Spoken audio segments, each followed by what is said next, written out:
you talk about Snooki on the show. Talk about Snooki.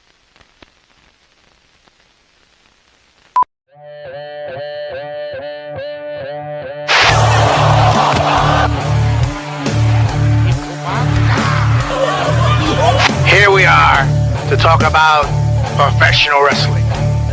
Nobody knows the whole story, so I'll tell you. How about you, Jason? Oh, this is like a murder room. This is great.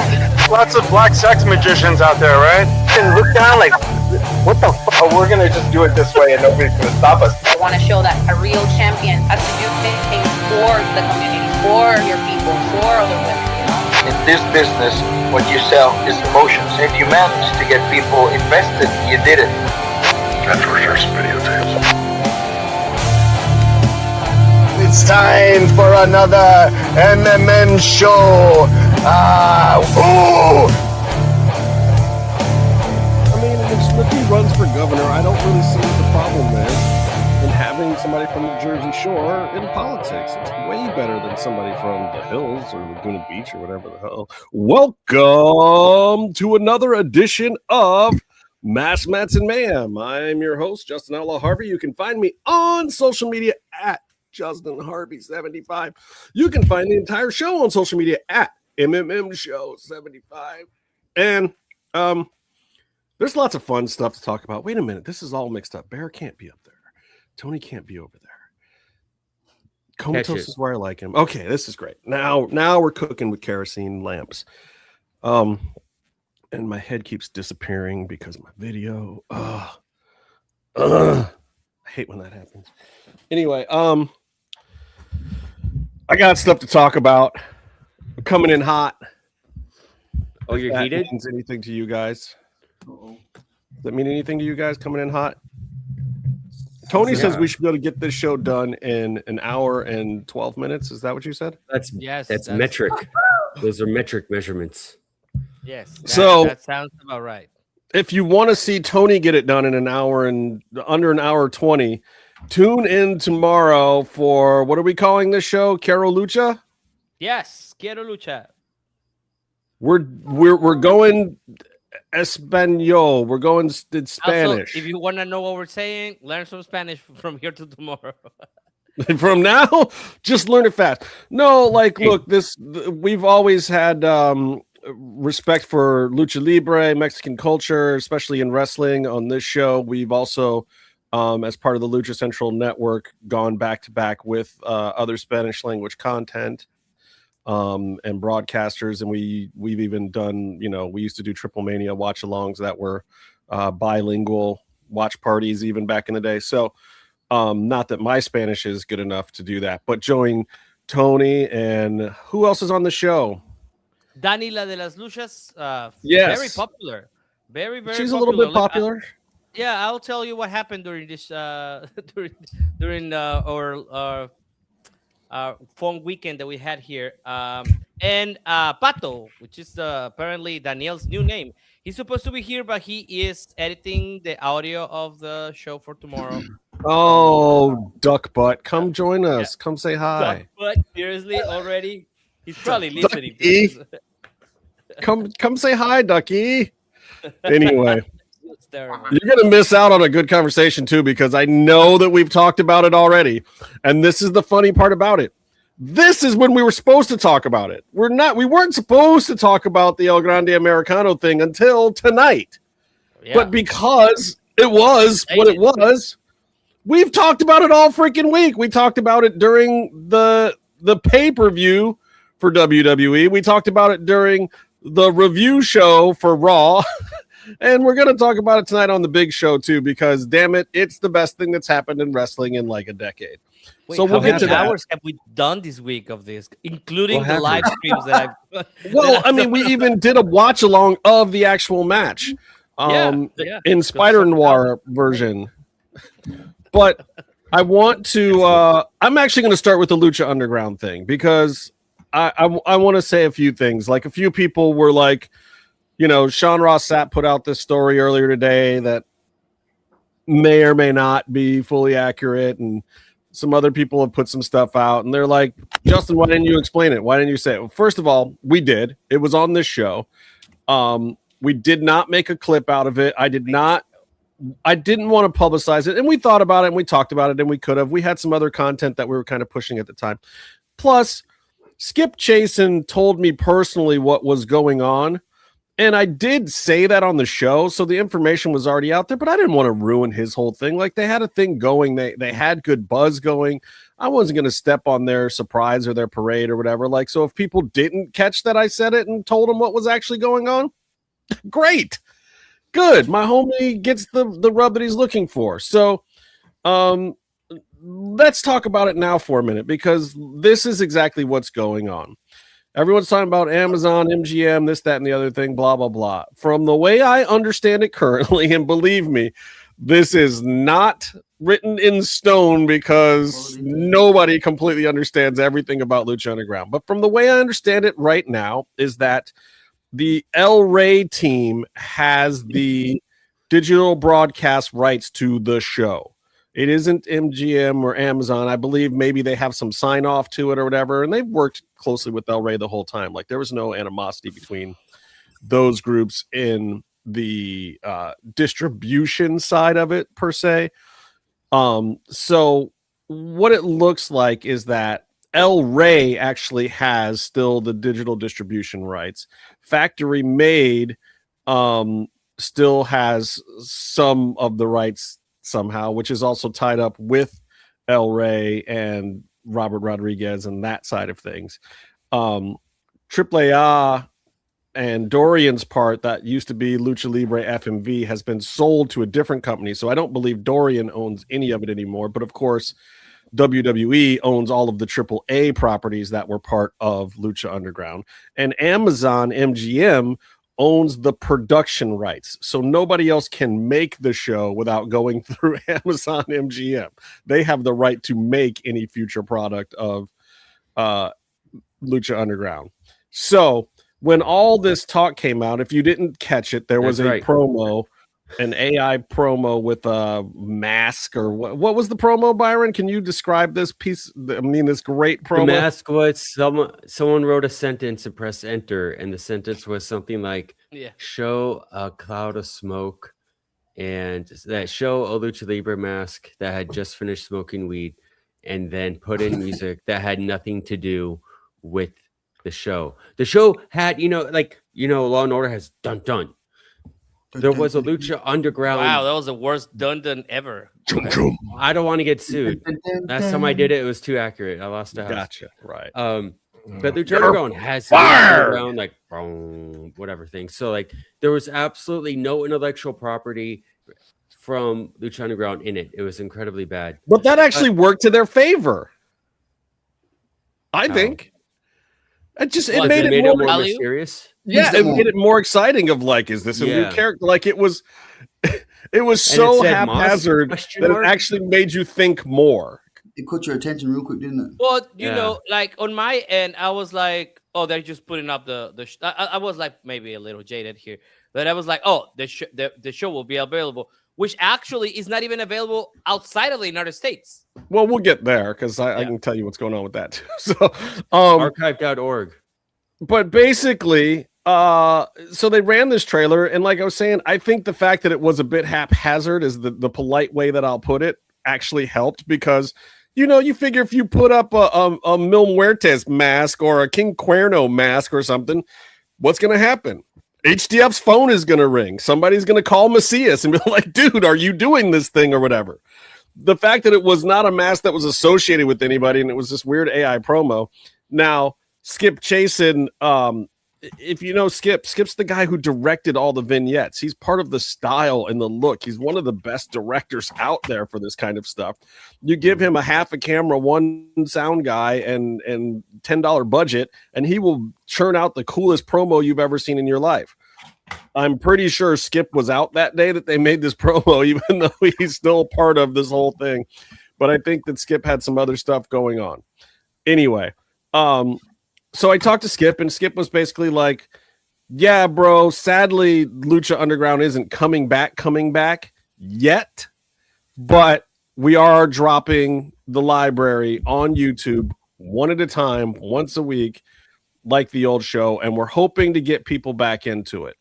So what I will say is this. It's not the grandiose, crazy thing that a lot of people were hoping for, but American audiences that are into a lot of these stars that are out now, go give Lucha Underground a watch. They've got 2 episodes up right now. They've got the first 2 episodes up. I will say this. The first 10 episodes are, but you'll see some of the, like, where Pentagon came from and Phoenix and some of these other guys. And by the way, Pentagon was kind of a jobber when he first came in. He was not the guy that they were really high on. It was actually Phoenix at the time. It was literally the AAA version of all those guys. All those guys, yeah. So but it's interesting to watch also, because if you go back and watch our interviews with Skip, you talk about and to Joseph and everyone else about their intentions and their style at the beginning, and they had such a heavy telenovela style for the first few episodes, and you get to see it adapt, and then you see like 1 or 2 promos where they hit the style where they do the colors, they have the lighting, they do all like the Hong Kong Bruce Lee kung fu like stuff, and all of a sudden you're like, oh, this is badass, all these wrestlers are badass, and then you get hooked, and then Hero starts doing his thing. A big part of it was the big bosses disappeared. So, when you're first starting something like this, you actually have Robert Rodriguez and Mark Burnett like hanging over your shoulder, and the Univision guys that were funding some of El Rey were hanging around, and Dorian's business partners that had invested some of their money, and Dorian's trying to look like the big baller, and he's got all this input at first, but then he's got to go run a whole other promotion back in Mexico. Then Mark Burnett's got to go do, some Spanish Inquisition reality show on ABC for $7 million an episode. And Robert Rodriguez has to go make Spy Kids 15 because Carla Gugino has aged a day. Leave him alone. Those are quality movies for Mexican kids. I love those movies. I'm more of a Shark Boy and Lava Girl guy, but that's okay. I love those better. Yeah, you're right. Yeah. But anyway, so those guys start disappearing, and all of a sudden Tony Jensen is like directing backstage, and he's getting all these camera cuts down, and he's figuring out where the jib should go, and he's creating this great style in the ring for wrestling, and Krista Joseph and Chris Roach are left to write these storylines and fight with Conan every day because Conan wants to do traditional lucha libre, and they want to do all this mystic, weird X-File shit, which was awesome. Was Lucha Underground the first show that did the jib shot bird's eye over the turnbuckle for those moves for like the 630 and a shooting star? No, actually WCW did it a few times, believe it or not. Way back in the day. But should we just say for the sake of our show, we should get Tony Jensen on the show too, because he is more of a switcher that kind of got bumped up to director, but he's also and he's also a field producer kind of guy, so he's one of our people, Byron. But he had this jib guy the first year who was like a real vet, like old school union jib guy, and he came in with a bunch of really cool ideas, and I think he had done some of that stuff from kickboxing and whatnot. I think he may have even been one of my jib guys when I did lion fights, but but the whole style developed, and you see there's some growing pains in those first few episodes or whatever. But if you're in America and you've got the old YouTube, you can fast forward a little bit and you can go find the stuff that's interesting to you. And believe me, there's going to be great stuff to watch. Like, you hear all the time about Chelsea Green being in Lucha Underground. Well, you can see her storyline now. You can go back and watch some of that stuff in a year when they get to that episode.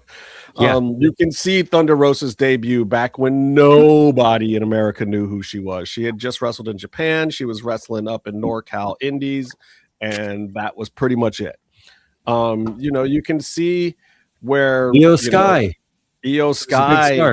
came in and did stuff, and you can see where all these people came from, and you can see guys like Tejano that should have gotten a better run here in America, and Willie Mack and lots of other people. So the surprise, not a surprise. The show is just dropping one a week. They're already they've already got the first 2 episodes out.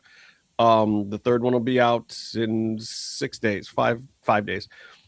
So give it a watch. I mean, maybe we'll start talking about some old episodes here. We've talked about the first 10 episodes numerous times, so I'm not going to do that yet. But maybe when we get a little further into season 1, we'll all watch some episodes and whatnot. Now, that's a problem because this is a very international show, and internationally, you can't see any of this stuff.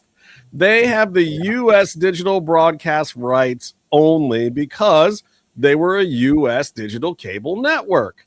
And then they went into a digital world. And so now, after all the legal blah, blah, blah, they found that they have the rights. But literally, they only have the rights here in the U.S. So they have geo-blocked the show everywhere else. VPN. But archive.org. Sponsor us. But yeah, I know. It's super duper weird to get a VPN and then actually put in the United States for it instead of someplace cool. But I get it. But if if you have one of those programs on your computer, you can still watch it because literally the only other way to get it right now is you either got to buy old DVDs that are out of print or you have to pay for the whole series on Amazon Prime. And it is not cheap. It is like $80 a season or something. Send us a DM. We'll help you out with we'll help you buying it. We'll help you out with buying it. Because we need getting to support them doing things right legitimately and legally. I thought, here's my take on the whole thing. We went through this like a month. It feels like a lifetime ago, a month ago, whatever it was. And the episode started airing, started going up on YouTube. And then today, I guess, Fightful, is it today or yesterday? Fightful started posting. Yeah. Hey, I'm hearing inside story. I'm hearing an inside story that they might start putting Lucha Underground online to watch somewhere. And then I was going to reply, no shit, you fucking dumbass. Sorry, are we 16 in? Oof, we're 16 in. We're good. 16. But there was already just a litter of comments. People replying, yeah, here's a link to the episodes that are already there. They're putting them out once a week. It's already happening. Everyone knows about this. I don't know what they were breaking. Oh God, Man Deep is back. Sorry, I'm Revo sorry I missed all these wonderful comments. Wait, is he talking to or Danny? I think so.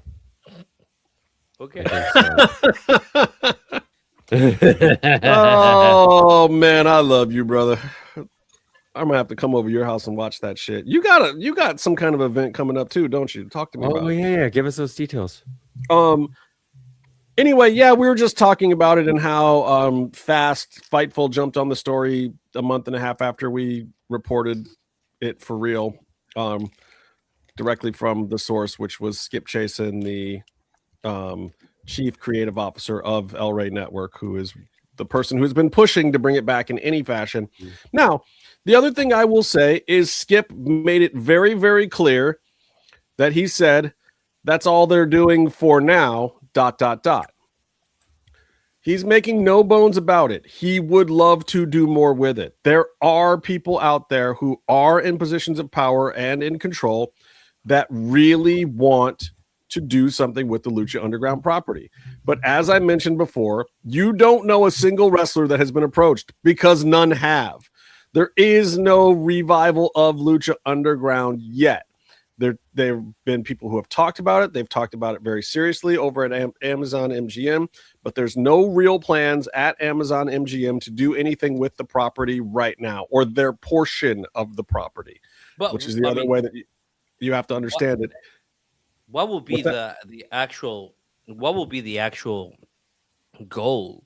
Just the brand itself? Because I don't think you get, like, all the characters are either scattered or they're signed to very big companies. You could make new ones. But that's the whole thing. Like, I talked to some of the people involved a few years back about some ideas of, doing a reality show version of it, actually, where basically everyone was competing to get into the various tribes, and you just cast new tribes and you take that whole world to another place. Well, the current champion, if I'm not mistaken, is available.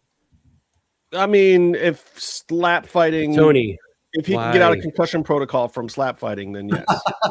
If he can get out of, but the current trios champions are not available. I'm baiting Byron at this. This is what I'm just doing this for Byron right now. No, he's a cool guy. He's nice. See? I was a fan of his work on that show. I like Jake Hager. I know his politics are not that representative of my own politics, but that doesn't mean that I don't like him as a human being. I'm not mad at all the people who have opposing politics to myself. He's entertaining, I gotta say. I think you don't know what he's going to tweet. I think he's kind of dumb about his politics, and he makes it be an issue. I agree. Like when he drunk tweets about his boss being a communist, you know, it's like Koma is here in spirit. He's watching the game just like me right now, because he's even chatting on the chat of the show. Slap money for some people is good. Depends on who you are. I don't know if you're a name coming in. Our friend the Moth got a better payday on an untelevised prelim than some of the people that were on the main card. I want to give a shout out to Marty the Moth Martinez. Question mark? It's Marty the Moth Casillas. Yeah, no, that was his gimmick name. Officially is was Latino, like wasn't that his like gimmick name though? But I want to give a shout out to Marty. He was one of those Tony Allen Latinos. Yeah. He was. I am a full Latino. I'm just making my name palatable to you, not because then you'll get too dumb if I. I know, but I'm saying like he was a little paler. He could have used some sunblock. His whole thing was great. He came in as a crazy fan. He came in as a crazy fan who wanted to fight, who wanted to be a part of the show he loved so much. He was one of us. And then he eventually started kidnapping their top female star and just being a total psychopath, just like one of us. But I want to give a shout out to Marty the Moth. He does his own show, and I think we've tried to get him on, but he competes with us with streaming airtime. But yeah, every time he's like, "Yeah, dude, I'll come on," and I'll be like, "Okay, so what about this time?" And he's like, "Oh man, I got to do Twitch then." And I'm like, "Oh, so what about this time?" "Oh man, I'm going over to Vegas to train slap fighting again with Zicky." Like, yeah, they were fun, but if you get to see him wrestle, see him wrestle. I'm kind of bummed that he never really broke through on TV, American TV wrestling. He was cool with the clowns in AAA. He went to Cody's training school just to get airtime at AEW during COVID, and they still fucked him off. He tried, man. Brother, he's in Denver. He's in Rocky Mountain Pro in Denver. But he does great work. He's awesome. If you're in Denver, check him out. Yeah, I mean he does all the elevated states over there. He's a Utah boy. He does like Albuquerque, Denver, and Salt Lake. Former Lucha Underground champion. He's the man. And if you happen to hear that he's going to Vegas, I guarantee you he will be at what is it? Micromania. Oh, Micromania. Those guys are so cool. He was just here in the Dells. Like as soon as WrestleMania week started, like before WrestleCon was even unpacking the tables for people to do signings at, Marty was already over at Micromania posting on his Instagram or whatever. I was like, dude, and I caught him there last year. Like he's just always there. Comment? Justin, give a shout out. Hola, ¿cómo está? I'm gonna say. Okay. So those are the two. A person just ran into the game. A person just ran out on the floor. Person just ran out. This is exhilarating. Is that what's happening? That's my drop of the week. He does. Basketball. Wow, hockey is what you meant to say there. So those are our two opening topics. I'm going to talk about the big Marty topic the of the week now. No, Marty the Moth is not the topic. We talked about 17 topics. Tony was bragging about how many topics he did in 45 minutes earlier. We just did 17 in 20 minutes. Have no conclusion or points. Nothing. None of these can be made into a real. Moving the goalposts. Yeah. I mean, you can make all the Lucha. Now you know Underground. how I feel about America. All right. Well, here's the hot take, and here's the question. It's the face. Big question of the week. Is Grande Americano the biggest luchador star in Mexico now? No, next question. Okay. That's great. the most dumbest thing I've ever heard. Okay, you can't have 1 week of being awesome and popular and usurp, legendary, careers that are still going in all of Mexico and Lucha Libre. However, he is currently perhaps the hottest single talent in AAA at the moment, and he might be one of the top trending topics in Lucha Libre, but he is, from the authoritative voice of Lucha Libre on the MMM show, he is not the top luchador in Lucha Libre now. This whole thing is I disagree, but go ahead.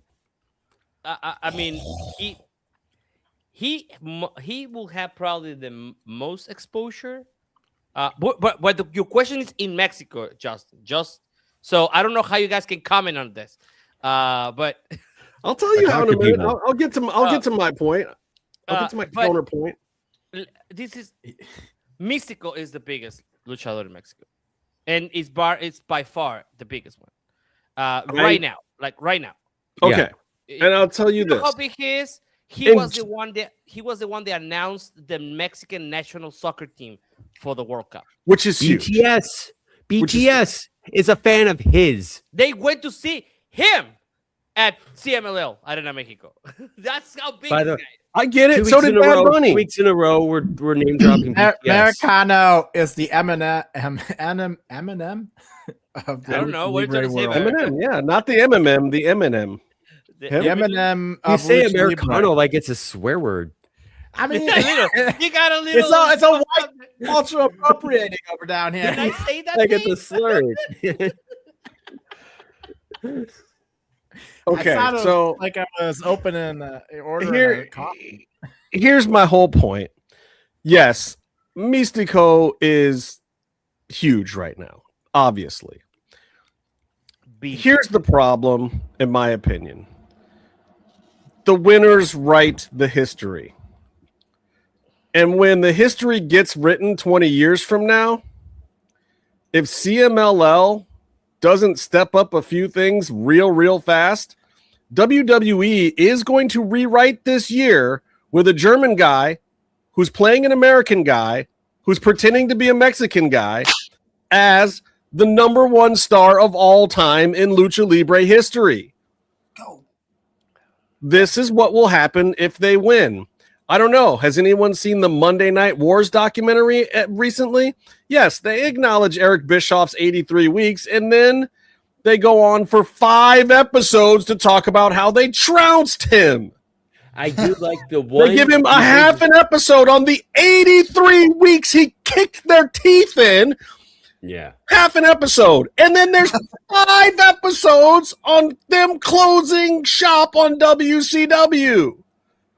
Listen, the one his revisionist history I did appreciate on that whole series was they went back to that Starrcade match for Hogan Sting, and they booked it in the editing the way it was supposed to be booked, where Sting dominated and had a fast count. They sped up the tape for the fast count that never happened.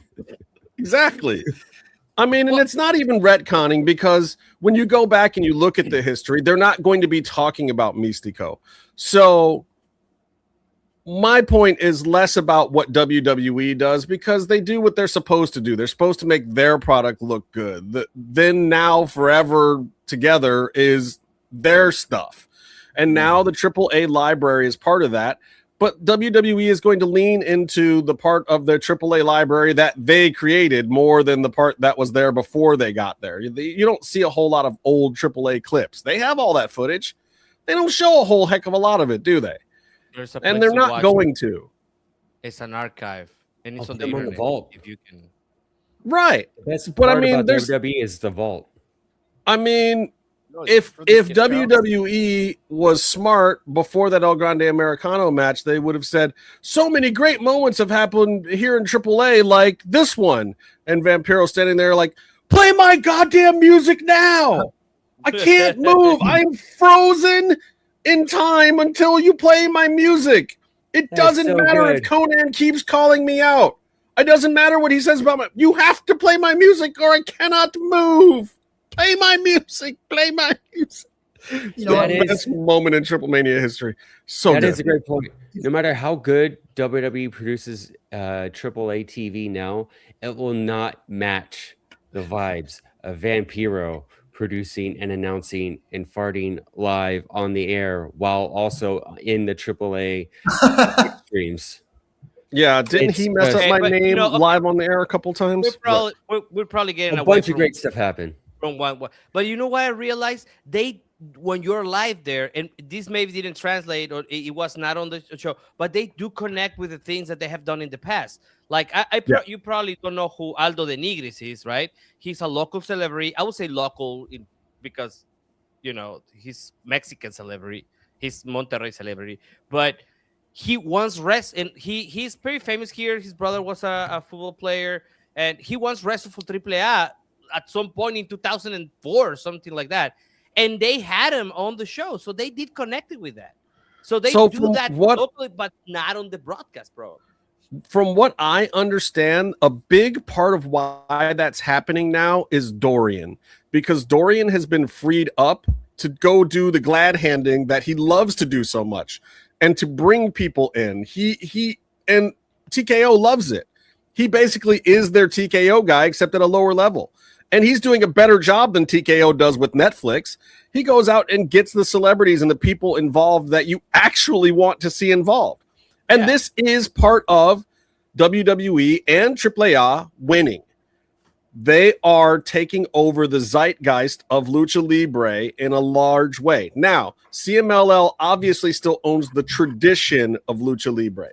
They still own the passion of the tradition of Lucha Libre in Mexico, but they better be damn careful, because there are a lot of Mexican people that love seeing the WWE product and have wanted WWE product in Mexico more. And now they have their own brand of it that's even better than just WWE touring house shows coming down there.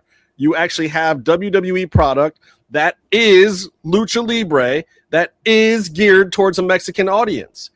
That is trouble for CMLL, especially with the media power that WWE has to convince people that they are the bigger company, the bigger brand, and they are the representation of not only wrestling here in America as the number one, but as the number one Lucha Libre promotion in Mexico, which currently they are not. They aren't. And Mistico is the number one guy. But yeah, go ahead. For how long? But that's why they needed their white savior, their Americano to come in and get them to number one. It worked. But it's not why it worked. But it's not the why. It doesn't work like that. Like, it's not the white savior, because that's just a cliche in American. But I mean, if they do like what Justin's bringing up, it is true. It's what WWE does, right? It erases shit. It makes its stuff the most relevant. It's gonna put itself over. That's what WWE does. Is they put themselves over whatever brand that they acquire or whatever. They did it with WCW. They buried the shit out of WCW for 20 years. They buried the shit out of any of the stars that came in from WCW. They bastardized ECW by making it WWE ECW or whatever the fuck that was.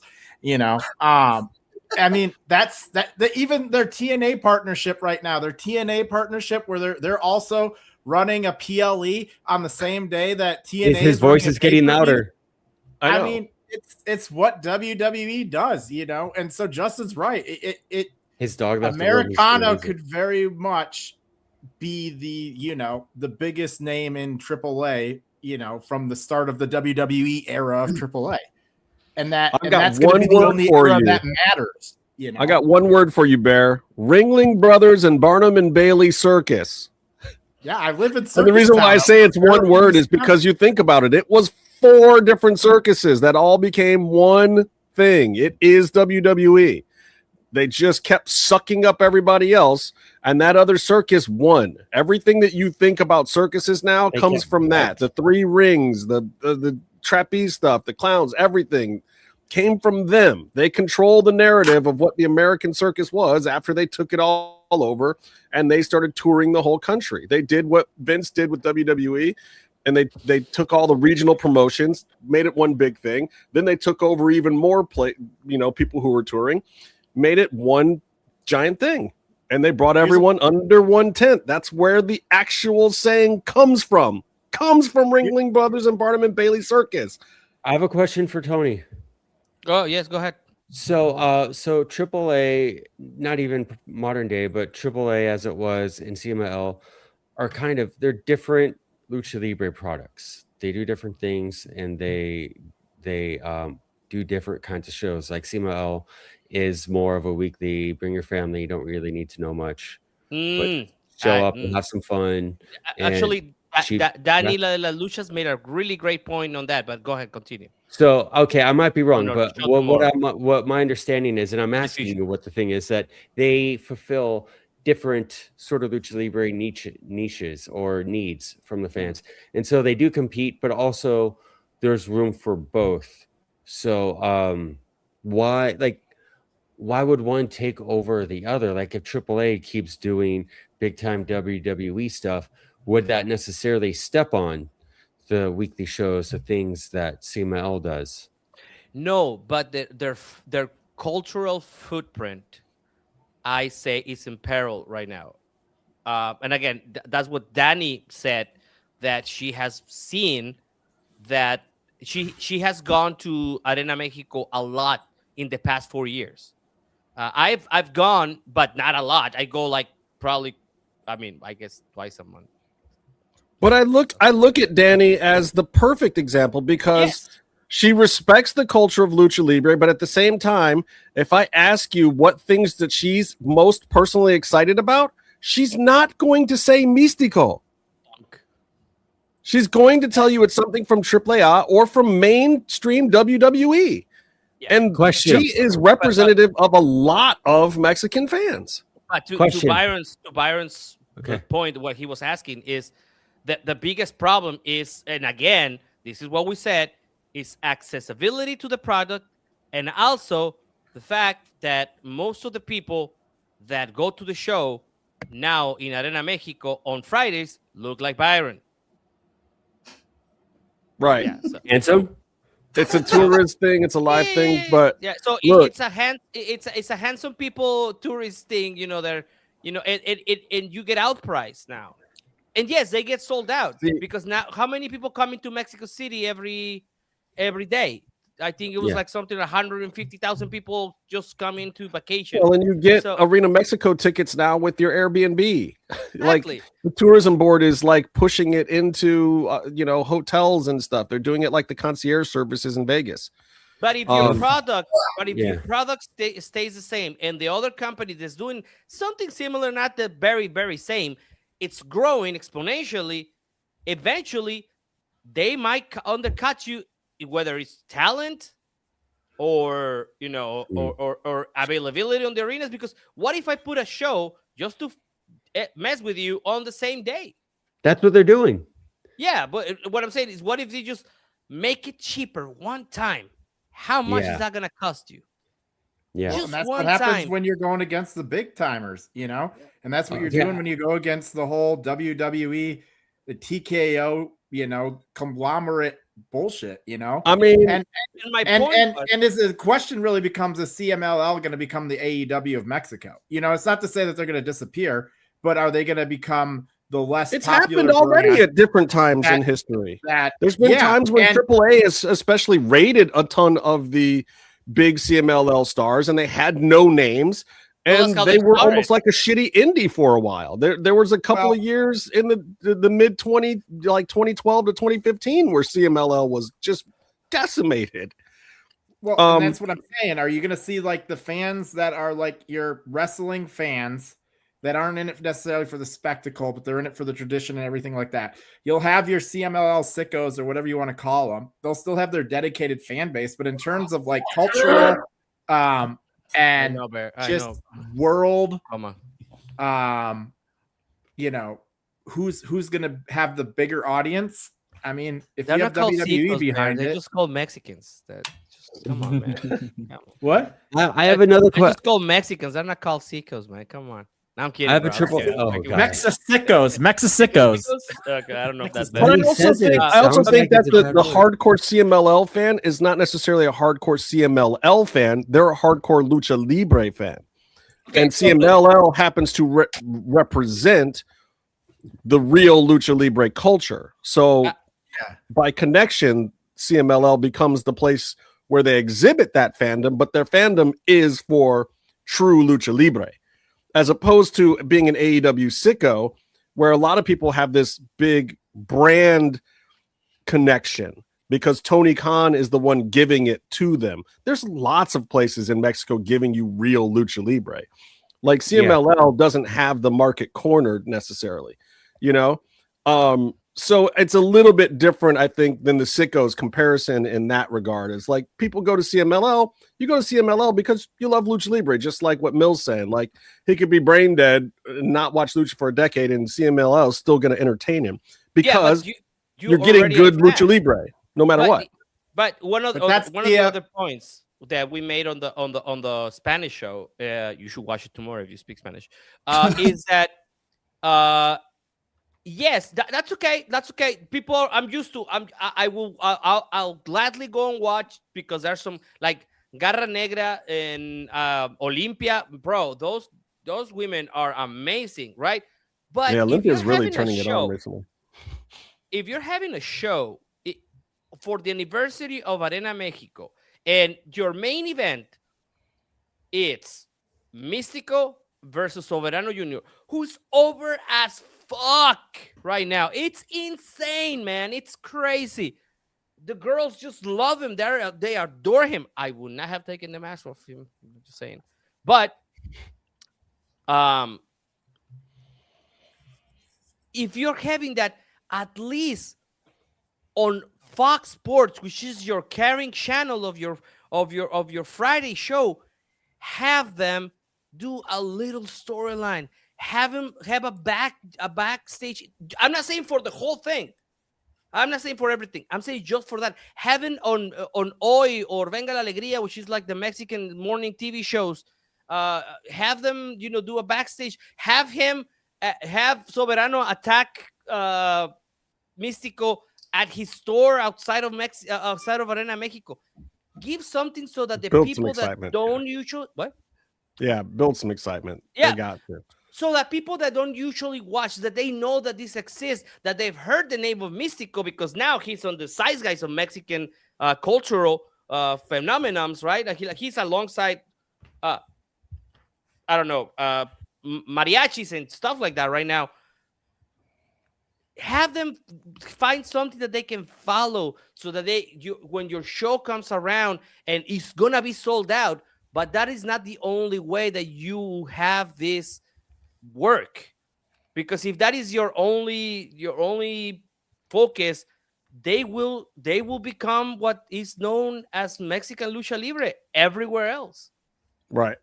Because that's just how this works. This is where we're at right now, and it's not even about who wins, it's about how big are you perceived to be, and that is the important thing. And that's the issue to me. It's like, okay, yeah, right now Mistico's the bigger star because he's perceived to be the bigger star. His name's been around longer, but with the media power that the WWE has gained in Mexico, they can start shoving El Grande Americano down your throat. And like even Mill said, like he loves El Grande Americano, but he got no problem with it. El Grande Americano represents the Mexican people. Period. Yes. He does. Well, yes. Doesn't matter why. No.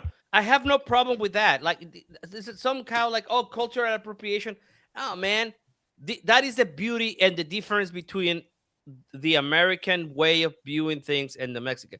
If you come here and you're genuine about your feelings, or we perceive you as genuine about your feelings about a country and the way that you love this and way that you embrace it, you're one of us. That's what Mill was saying to me on Facebook earlier today. Yeah. Yeah, it's over, bro. Comatose is hating this Spurs game. Yeah, It's Americano is the Trojan horse, man. He is WWE's. No, Trojan no. You horse. don't see. I don't see it like that. You see, you know what I see it, I'm gonna piss off the American public. Some of you, maybe I don't know. But this was the only way for you dumb fucks to get Lucha Libre, man. We had to get one. Yeah, Byron, you're an exception. Yes. No, I agree with that, and I think the other reason why white guys against each other in a Mexican setting, put a mask, and then that's the only way that this could have been educated and get to you guys. And I'll tell you what, he wasn't the Trojan horse because it didn't happen on purpose. Nobody made it happen on purpose because there were. You got to understand when AAA first started going, they sent Jeremy Borash down there because he had a little bit of experience. He's kind of haphazardly booking. He's going along with Dorian and Conan. They're just trying to get things together. Undertaker was not down there yet. Jeremy Borash was the end-all be-all voice of WWE at the time. And they just kind of threw him out there as like, oh shit, Gable's out hurt, blah, blah, blah. Let's keep this gimmick going. It's funny. Conan really loved the Chad Gable version.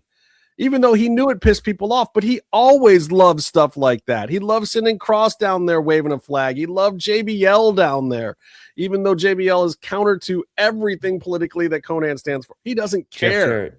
He loves the heat when Americans come down there and do offensive gimmicks to Mexicans. Brian Cage Conan even loves that crap. He did it with Brian Cage too. Loved it. So he was pushing for like, oh, well, let's keep the Americano thing going. And they were like, well, throw somebody else under the hood because Gable's got to go get some rehab done and blah, blah, blah. And so they did. And then all of a sudden, Marcel's doing the gimmick. But like, he gets it. And somehow, even for us, we were all complaining about that gimmick every freaking week. We hated that gimmick. Yeah. Well, I love Chad Gable, and I hated that gimmick. We hated it coming from bookers that are traditionally not good towards non-white and even towards a lot of their white talents. And so we thought it was mocking. We thought they did it to mock the culture, to mock Lucha Libre, and to mock. They did. You put on a mask. Yeah. Like, but even as a heel move, it felt like there wasn't anything good about it. There wasn't anything entertaining. So then, it's amazing. You know what it is? It's somehow it's the Lucha Libre version of NWA. It's the cultural reappropriation of the word. And I don't mean NWA like National Wrestling Alliance. I mean niggas with attitudes. That NWA. But that's what it is. It's like, okay, you're gonna take this stupid thing, you're gonna humiliate us. Well, guess what? This other dude. No, we're going to take him in. We're going to make him ours. He's going to do it right, or we're going to burn him at the cross. He didn't mess up. He didn't step in it. And every day he got better and better at it. And people were buying it more and more. Then he's out wearing the national team jackets and stuff. And then, everyone finds out that he's not with Tiffany anymore. And he's with, what's her name? Barzate. Like, Andrea. That helped. It all helped. And it was all completely natural. He was already dating her before he started doing the gimmick. Yeah. But we just didn't know. But like her ringside, by the way, her ringside for that match was amazing. It was amazing. They didn't decide to make her part of the story until way later, though. Oh, and also like when she's interviewing a blind comedian and the OG guy, Chad Gable, OG Americano, comes out and beats up the blind guy. And then he starts walking towards her. Oh my God. Tony was there, Mill, by the way. Tony was at the I was there. I cried. I cried. I cried. Do you guys know? Do you guys know why I got so emotional? Because of the respect for. So I don't like to talk about this, but this is what brings bread to my house. Wrestling has pulled me out of fucking like a shitty job, and so I am really like this is what we do. This is in what level of life I do this part of wrestling, and the respect for it, and the way that I'm gonna tell you something. Everybody fucking knew this is what shot Gable. If you go back and watch everybody gasped when he took off the mask because we were all invested in the thing that we were all collectively believing. We gasped because we're like, oh, it is shot Gable. Of course, motherfuckers. Of course, who else could it be, right? Didn't they kayfabe a middle name for him too?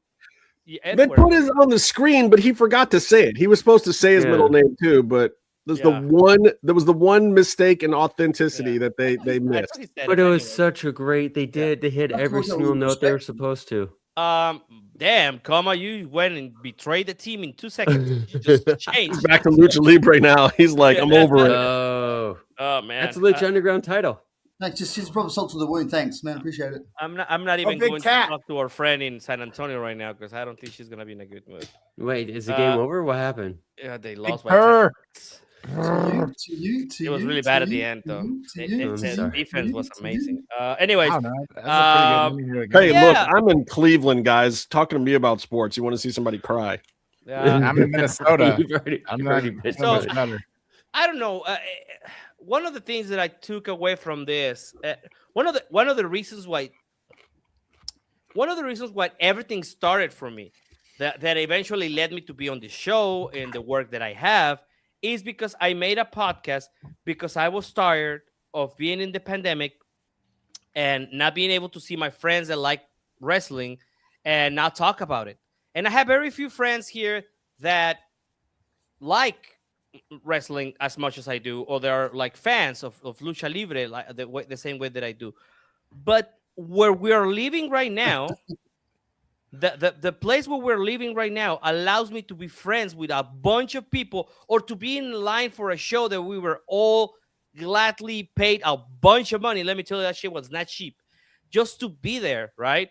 So that's what I took away from this weekend. The fact that there is a community where and it doesn't matter how old you are, what your political views are, you can always get in line on the same show and just like enjoy Lucha Libre and wrestling. And that was the best for me, because otherwise, we're just very grumpy people in a basement watching a sport that is not real. Hate watching.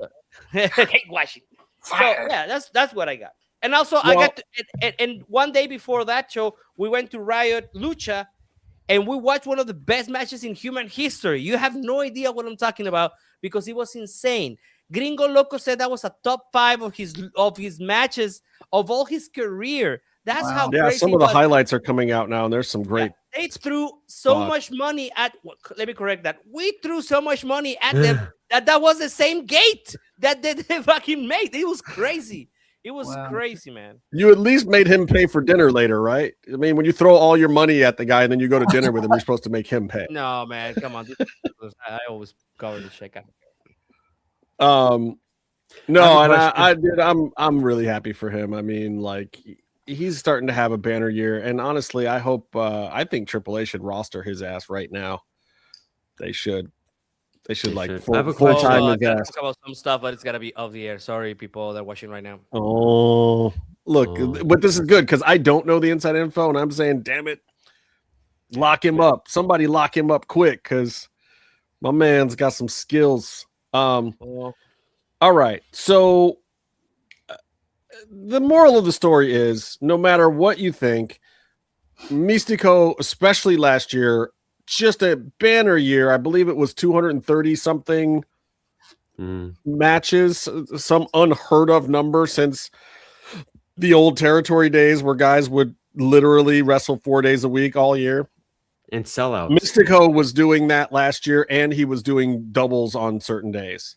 Yeah. Like doubles all weekend. Yeah. Crazy schedule. And there's a reason why he is where he is. I don't care if you think he's nice guy, bad attitude, this, that, or the other thing. He is right now, regardless of what anyone says, the greatest luchador currently performing. It's not Rey Fenix. It's not Penta. It's not Marcel. It's still Mistico. It's not Bandito. It's not Laredo Kid, though. Laredo Kid is great right now. Oh my god! I love that dude right now. Yeah. This is something that happened because you're trying to absorb you're trying to live in the moment, and you're also trying to think with your what I'm gonna say on the podcast about this kind of shit later on, right?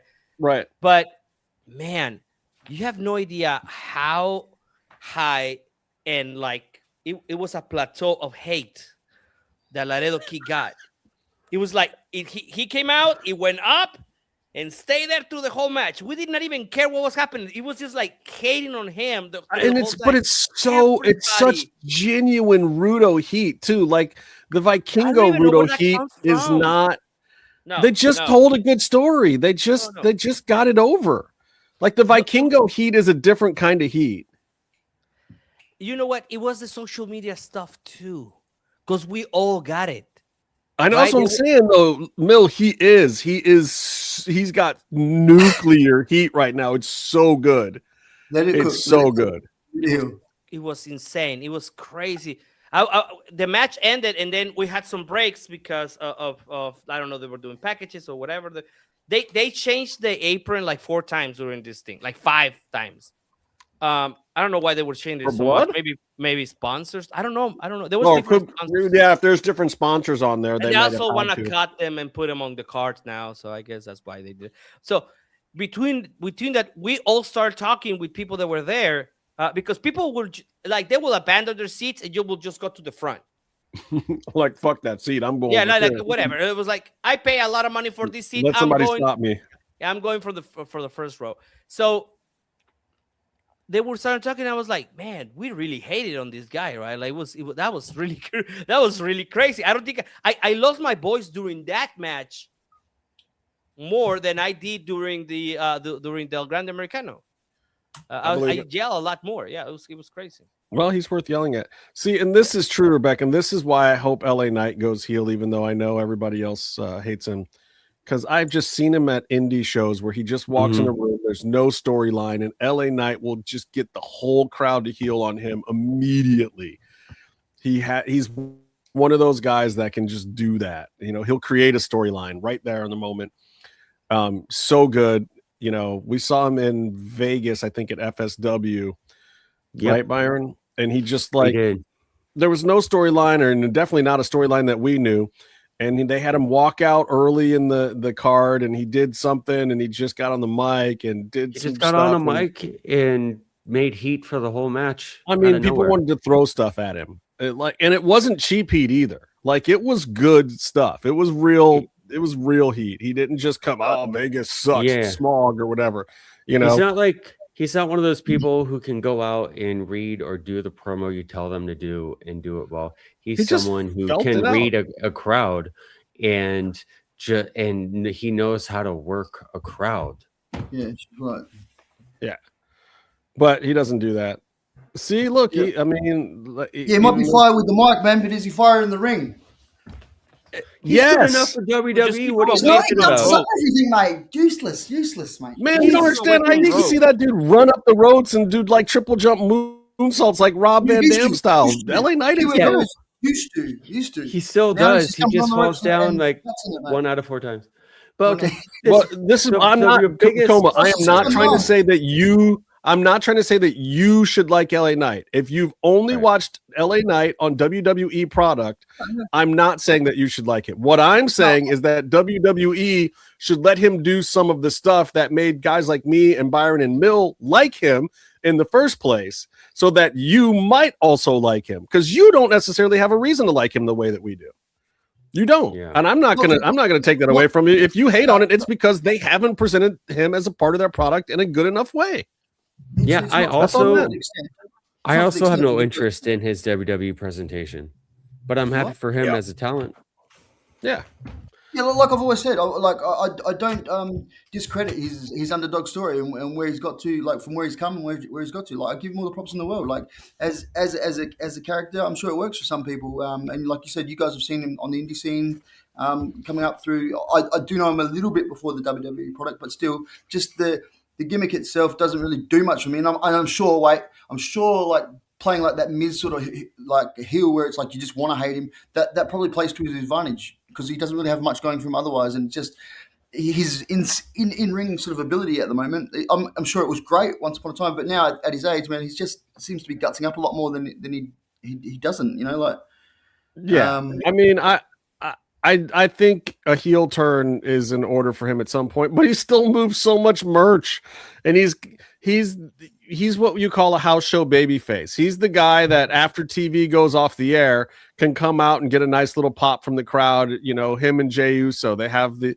you know, they used Bobby Lashley that way for like 4 years, where, you know, Monday night goes off the air and, you know, but then they'll do a follow-up match afterwards with Bobby Lashley if it was a heel ending, or for your house show on the weekend, you know, Bobby Lashley was your main event and could get a pop from the crowd, but he was not always the top guy. Like, he had a few brief runs as the top guy, just enough that crowds always recognize him. He's a big, massive dude.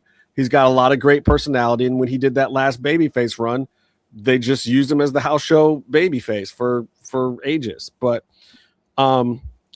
anyway, I got a couple other things to talk about, but I'm going to do this first because Father's Day is coming up very soon. The following announcement has been paid for by Face. So my son, he's about to graduate from high school. I gave him a gift. You know what I gave him? The Face travel kit. Dude, stop using my stuff. Get out of my house. Go to college. But then he says, Dad, what do you want for Father's Day? And the thing that makes a dad really appreciate Father's Day is opening up a gift that he might actually use. Something that says, Dad, we respect you. We know you have needs too. You need your own face moment. Dads deserve their own face moment. Do the right thing, kid. Get me something like this. Fresh just came in.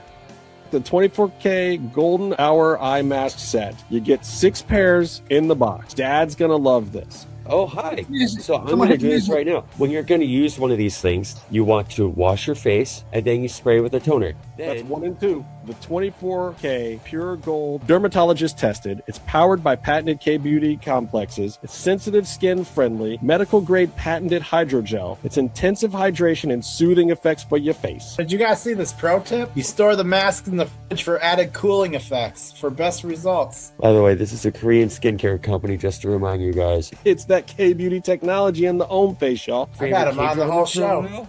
Computer set timer for 30 minutes. But you can just do that? Yeah, bro. Haven't you ever seen Star Trek? Just go to the website, check it out. It's omeface.com. That's HOMMEFACE.com. Use our code MMM20 and you will not regret it. If you're just getting started with Face, go for the travel kit. They also have anti-aging stuff. The Trios kit. The face wash, toner, and moisturizer. Perfect combo. Still use it every day. They got something for everyone. If you don't get your father something nice this year that he actually cares about, it's on you. If your father whoops your ass, it's on you. My son uses the Face. I get him the Face every chance I can for a gift. I got it for his graduation tomorrow. Get me some. You got a month. Figure it out. Scrape together. Get your summer job, man. MMM20.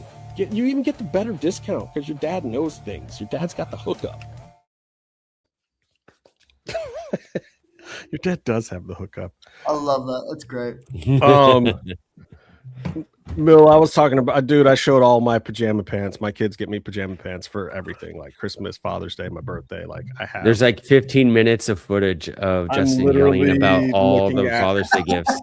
I'm looking at a stack of like 17 pairs of pajama pants. The Black Panther ones are dope, though. His kids really came off as jerks in all the footage. They hate that commercial, by the way. My son is so mad. I'm like, bro, you're 18 now. They can't call it child abuse, so sorry. It's over. Take the PlayStation back. Yeah. It's actually he put it back. He was like, I don't want your crap anymore. I want to talk about this real quick. Because we do things quick every now and then. Okay, so I saw this tweet. If I lose connection, is because it's a insane thunderstorm going on right now outside of my house. Cool. Because he was pretty earlier, of course. So Let's talk a little bit about AEW getting counter programmed again. Are they? Who's watching Slam? I mean, well, right now, I am not. Forbidden Doors, Forbidden Doors, and then CMLL show got programmed against. Right. This weekend is fucked, but this weekend fucks TNA more than anyone else. Yeah, like literally, who's watching that show? They haven't sold a ticket. Well, metaphorically. Yeah, Metaphorically. Maybe, but like from like a pay-per-view standpoint, if you're like, well, let's see, I could spend this amount of money or this amount of money on this show, and then there's this other free show, and there's only some wrestling I could watch. Okay, I have a but question. Bear, I have a question. So wasn't Carlos Silva the? Go ahead. Sorry, I have a question real quick. If you actually, this is for everyone in the chat. If you lived close to where Slammiversary is that Boston, MA? If that's a real place, if you lived near there, would you, with free tickets, even go to Slammiversary, or would you stay home and watch one of the other shows? I'd stay home and watch one of the other shows. I watch them all. I will fly to San Jose, Oh, wait, I was supposed to California. do this. Why doesn't it do this automatically? Whatever looks. We do whatever we want. I made it circles because I thought it'd be fun. We could try it out. Better. We tried this on the weekend, didn't we? Yeah, this is good. Yeah. We really I don't did. know. This is better. It's better than the other one I just had on. That's for sure. Wait, what's this one? It's like bigger, just a little tighter. Oh man, Nope. you were doing great. What the hell? I'm just like playing with the new toys. When Byron gives me new toys, I like the toys. Not when we have six one of people them- here. Hi everybody, thank you for watching. One of them is a. This is part of the show. One of them is media. So like when you're doing this, and the other one is spotlight. Gotcha. Oh, I would think we lost Byron. That would be. It doesn't have to be a circle. It could be a square or a rectangle as well. Circles. I like the circles. This is like closer. They're like, oh, you can see my name here. That's good. Kinda, yeah, don't- and you don't can know see it who on I the am. vertical. Yeah. So what I was gonna say wasn't Carlos Silva from TNA the one that was all mad that Tony Khan got forced to counter program him? Yeah, now WWE chooses to counter program him. Right. Because shouldn't have Slammiversary already been the counter programming if you're a true partnership, right? Shouldn't Slammiversary been the maybe you That's should have because they don't sent maybe trust some them. like maybe you could have sent like I don't know somebody from WWE over to Slammiversary to John counter Cena. program a little bit or something like that if it was a true good partnership that TNA benefits from. Yeah. Carlos Silva's being used like a condom on an island called syphilis. I mean, he is being just abused in the worst, grossest, terrible way. I feel That's so their bad. biggest pay-per-view. Why did you do that? That puts like images in your head you don't want. No, that's the image that I want you to have of No, Carlos but we Silva. don't want. I didn't wake up today wanting to picture that in my head. I could have said he's the 2 girls, 1 cup of wrestling. Oh wow. Wow. Wait. But is he the girl or the cup? He is definitely the cup. Great setup, bro. Great setup. Thank you for following through. I mean, he is one. He's the cup, and the cup is sitting in the cuck chair in the hotel room. Oh my god. Wow. I mean, that's like look at what they're sending him to do here. It's terrible. You got to feel bad for the guy. So 4 PLEs, pay-per-views, whatever the heck you want to call them, on one weekend. On the 27th, WWE has Night of Champions all to themselves, so that they can crown Obafemi, by which I'm pretty sure is what's going to happen there. Then on the 28th, you have Slammiversary, the Great American Bash, and Forbidden Door. And I believe Great American Bash is before Forbidden Door, and Slammiversary is at the same time. Which means that TNA is Not gonna be watched by there. Isn't that their biggest pay-per-view? It's not that somebody shit in my Cheerios, it's that they were the wrong Cheerios. Somebody They gave were me the made wrong shit. Cheerios. They were the generic ones and they were strawberry flavored. They were not okay. Anyway, so first of all, what does Tony Khan do? Like, if you're Tony Khan and this keeps happening to you, like, do you move the event? I don't think you can. You just go with it. Just I don't go with know. it. Sickos are going to follow. I mean, that's the thing, right? Is that the people that are going to watch WWE are going to watch WWE, you know, and then the people that are going to watch AEW for the most part are going to watch AEW. I don't really think the counter programming is that big of an impact, and especially because the Great American Bash is before the pay-per-view, like you said, and it's free on TV, so you're not having to pay money for it. So you could probably just watch both if you really want. That's right, because CW bought all the PLE rights for NXT.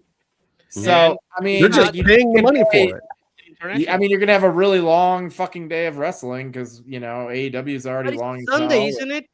Yeah. What are you gonna do on a Sunday summer? No, wait, never mind. I'm kidding. Yeah, there's not like a day off Monday. You know, AEW's pay-per-view is going to go to like midnight. And so you're going to be watching from like 3 p.m. to midnight. So hold on. I gotta interrupt this thought because we got that information that we were talking about. Oh shit, you got my man Slice Boogie over there. Oh, I just saw him at the Hog Show. He's great. I love Slice, man. I do not understand why he is not in NXT right now. I would have put him in NXT.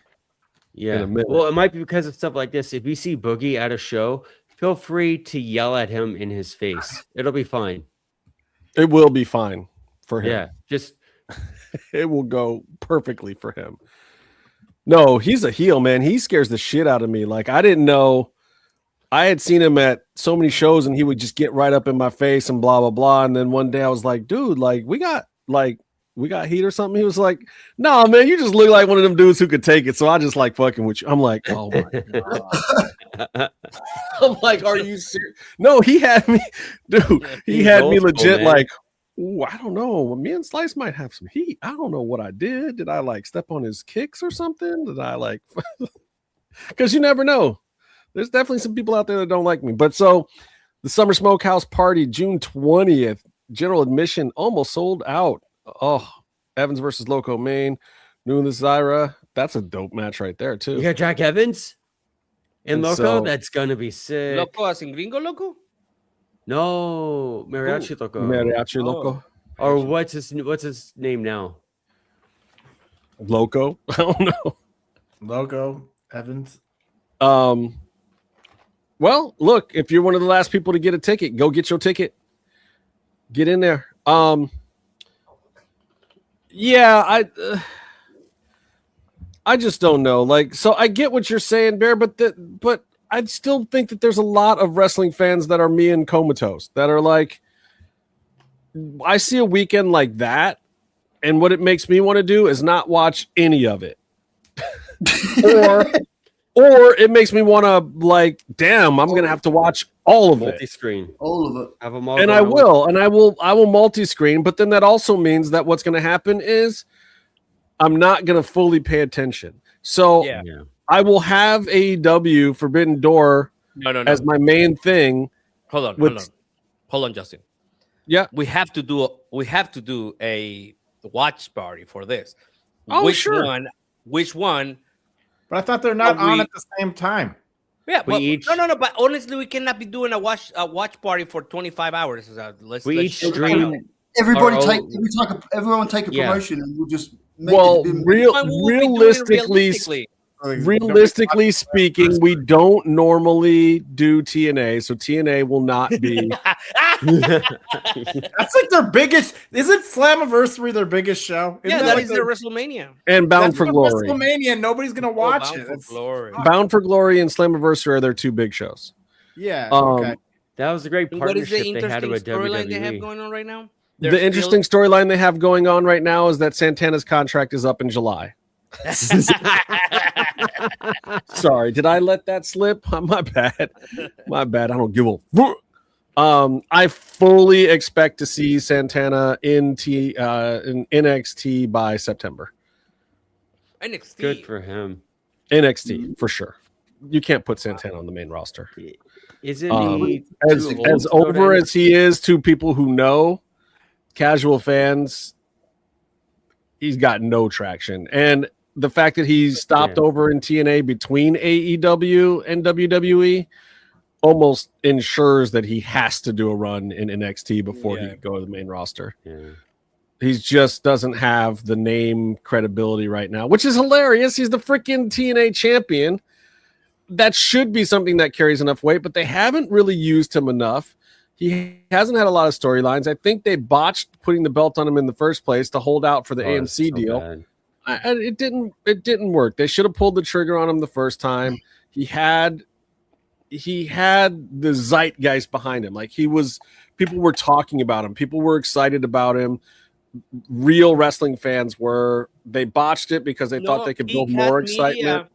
He had media presence. He had a thing on, I don't know, I forgot, either sports. And they thought it was going to come back. They thought that it was going to come back by doing that thing. And no, slapping that belt on Kazarian like that and taking it away from him really hurt TNA more than I think they realized it was going to. Go back and watch what I said about Kazarian back then, because I'm not going to repeat it. With Santino, though, he's such a great presence on screen, though, man. Like, I could see him on the main roster as maybe like a side piece to like maybe a tag team like Truth and Priest. I think he's just got the ability to sell really well on the mic.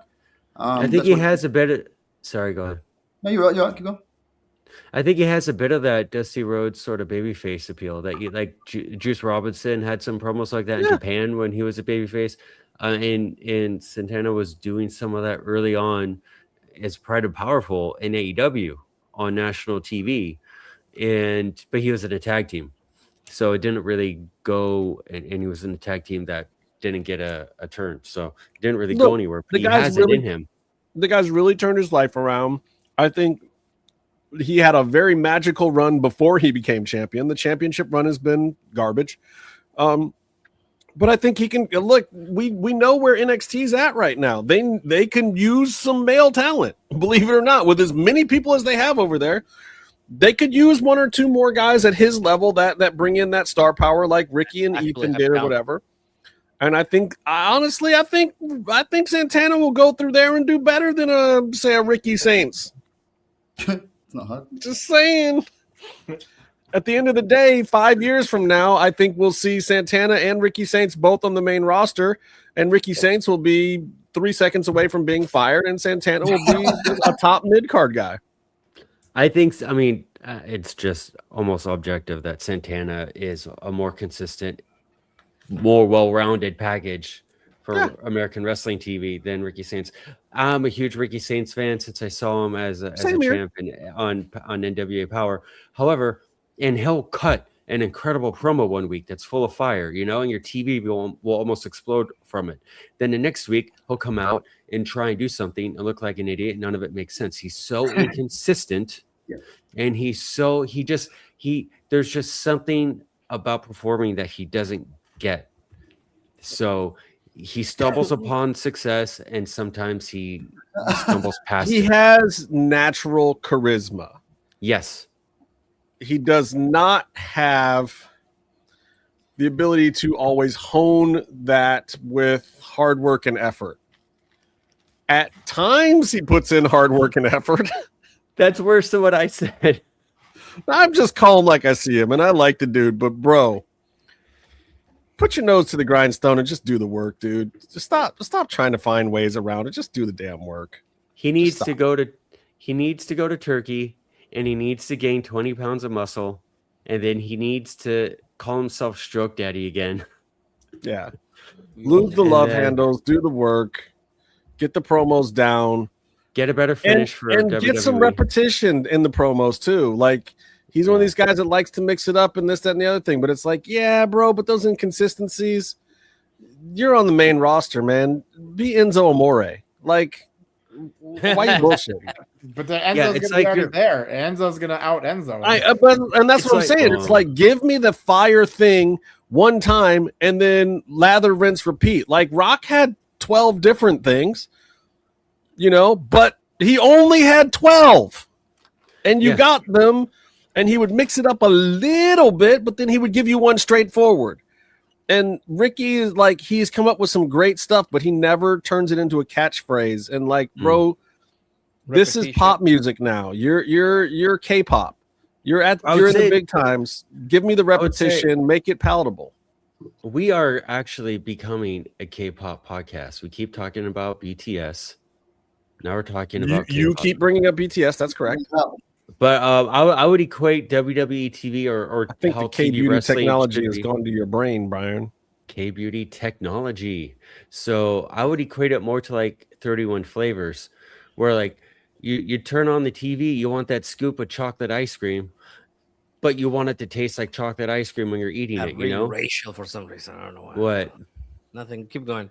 You saying you want to eat a scoop of chocolate ice cream, Byron? Ricky's black. I wanted it to work. You said it. I was just pointing it No, out. no, I was just like, sure. No, Cool, that was just like first of all, if I said vanilla, no one's going to respect choosing vanilla for its flavor. It's like the most plain. He's learning. Anyway, he's learning.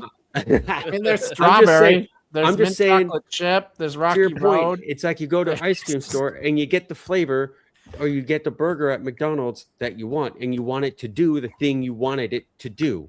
Go out and do the thing. The Rock came out and he kept calling like Kevin Kelly hermaphrodite every week, which is bad. Bro, why am I not in LA people for loved this? it back then. Byron, why? I need to be in LA for this, bro. Oh, when is it? Tell Mr. De Niro happy birthday from the whole crew. Happy birthday. Damn. This sounds like a blast. Tacos, That open is gonna be a lot bar. of Gimmicks are included with the admission. Know what I'm saying? Tacos. We should tweet about that. 4 We should p.m., retweet y'all. them on Twitter. If Yeah. there's tickets to sell. About that. Yes, but that's the thing. Like When you when have go access to the account, why are you saying it like I'm supposed to do it? Just get in there and do No. it, man. Tony should do it.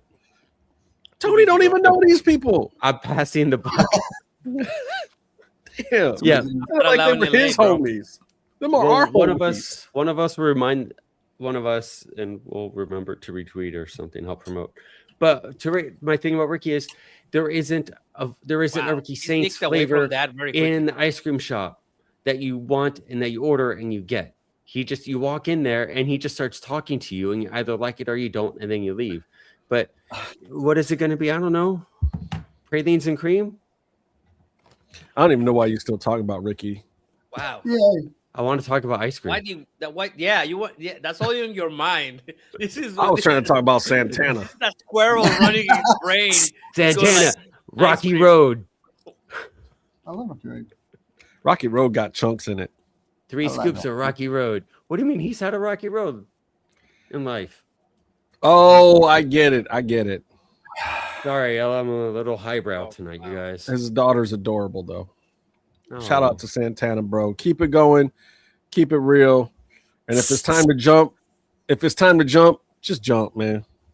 Tell Carlos, See you at NXT. thank you, and I'm out. I'm 'Cause out. I would to our like- partner. I would like to see you back in some things that I watch on a regular basis, brother. A relevant wrestling. I mean, it's show. okay. No bullshitting.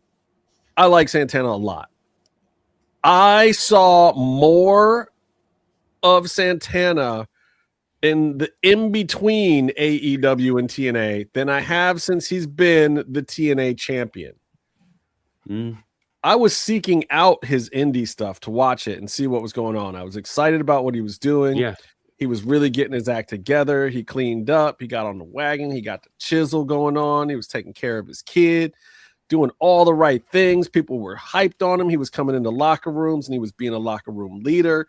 He was doing all the things. And you guys know, for me, that'll get me as into a wrestler as any storyline. If I know that you are putting in the work and everybody in the business is saying all the things about you, like you're good people, wrestling is an awful, awful business. People don't say good things about each other. So when people start talking good about you, other wrestlers especially, you have to understand how much weight that carries. That carries so much weight. Other wrestlers do not talk good about each other. They might be like, yeah, he's all right. That's what you normally get. And then you go, oh, okay, well, that guy's cool enough. He should get booked or whatever. We should say something good about him. But when other people are like, man, he's really blowing my mind right now. Man, he was so good in that match. Man, he really took care of me out there. Man, he really put me over. Wow, he watched my match. You know, he came out from behind the curtain and watched my match and gave me some pointers backstage. Like, bro, seriously? Anyway, Santana, make moves, brother. Make moves, make paychecks, get money, get paid, take care of your kid. That's Hey, all I new got. segment. Let's do a top 5. All right. Top 5 reasons why you would stay employed at TNA if you had any other option in life. Go. To hang out with Macklin. Okay. Good tacos at catering. Okay. We got Picking more than Tommy, I picking Tommy Dreamer's brain. Yeah, that's good. Yeah. I'm trying to give you some legit ones, like, because there is some good stuff at TNA. There is. Yeah. To bring It's back just not on the TV No, show. No, I keep giving them an opportunities and they keep fucking it up. No, what I just said. There's good things there. They're just not on the TV show. Bring back the Yeah, there's good 600 things. There's rebound. good people there. There really are. It's like, look, when AEW was in the shitter 2.5 years ago or whatever, or 2 years ago, I didn't totally give up on AEW. Yeah. We talk But that's shit the on thing them. Yeah. Get him, Bear. Get him. But it was talking shit to the point where they made it into a show that Bear likes now. He's talking about TK show there, Bear. Get him. Get him, Bear. You saw the picture? Bear's practically booking the show now. Get him, Bear. I think there was a point in Why AEW. are you stuttering? Why are you stuttering so much? Yeah, Because I'm trying to conceptualize the time that he's bringing up right now, and then like thinking back to what was going on during that time. So I'm like, before I make any comments on it, I'm trying to think. All right, 2 years ago, what are we talking? What was going on? I remember. What happened was Tony Khan said, "No, Ariel, I'm not going to answer any of your questions in this hour and a half long interview." And then he said, "But I was afraid for my life because CM Punk was going to kill me." And then he came out and stood on stage and said, "But my daddy said I did a good job." And right around then, the storylines went. Love you, TK. Sorry, I had to bust your balls, brother. Where it seemed like Jeff Jarrett kind of got hold of the booking for a little bit too. And Jeff Jarrett was going to get a run. He was going to get a one more year run. Don't get me And wrong. then he had that's where it peaked at the worst, was at that point, and they seemed to realize What, the Texas Chainsaw Massacre match? No, that was awesome. By the way, him had like a 30-minute promo about how he's going to get a championship match, and then it just kind of fell off. That what was happened kind of is he peak cut a of, like, bad the promo crap about women or booking. something. That wasn't. Yeah, it was not People good. don't like it. And there was a lot of people in AEW that they brought in as big names that didn't want to be there, and there was just. Yeah, I mean, it wasn't all roses all the time, for sure. No, and from what I understand, they were kind of passing the pin around backstage too, from Will Washington and RJ and Sanjay and other people, kind of writing big chunks of the show. And then what's his face, fingernail paint guy that used to hang, Jimmy Jacobs, that was hanging out with Tony and helping Tony all the time. Then he ghosted and he was like, "I'm out. I can't be on the plane with you writing the show all the time anymore. I got to go." Because basically he was like the secretary for Tony. It was peak big match that doesn't mean anything era in AEW. Well, and it was also going head to head against WWE when they were talking about Triple H being the best booker. I mean, it was the finishing the storyline. It was the Roman Reigns bloodline where it was actually really, really good. I mean, WWE for a while there was doing really, really good writing. I mean, Triple H hate on is it. great at finishing stuff that Vince started. Yeah, but you're also talking about the end of an era before TKO really got its fingers into it and what it is now with the commercials and the advertisements and so you're kind of seeing the end. I don't know. There's a clear path of where WWE really kind of overtook AEW in terms of like what I thought was the better show. And then there was a point where they both kind of diverged and went back up. And now WWE's kind of WWE kind of feels like it's gone back to the like, we're going to do whatever the hell we want. We're the bigger brand and it doesn't really matter what we do. We're just going to do our thing. Yeah, it's a different flavor of that. And what happened was, during the transition period, TKO was pretty hands off.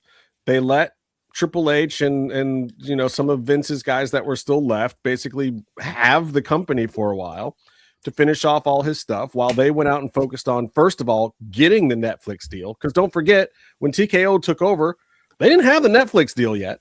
They had to go and get that deal. They had all the rights coming up, which is why they bought the company when they did. So they had to go and take care of all that stuff. But then once they show up at Netflix, it's like, hey, on that Netflix premiere, we want this and this and this. And we want these people sitting at ringside. And we want to bring The Rock out, give him another belt. And we want to finish Roman's story there out of nowhere, just like that. And they did. And that was the start of them taking over things from Triple H of like, thanks for holding on to it while we got ourselves in position here and moved into our offices. And now you finished off most of Vince's stuff, and we'll take it from here, buddy. You just go down there and watch your friend Road Dogg. Make sure he doesn't do anything stupid. Oh, you didn't know? Oh, you didn't know? Your ass better call somebody. Yeah. Anyway, let's talk about AEW tonight, Bear. Tonight. Yeah. We could talk about AEW. We talked about Raw. It was a good show. One night with TK.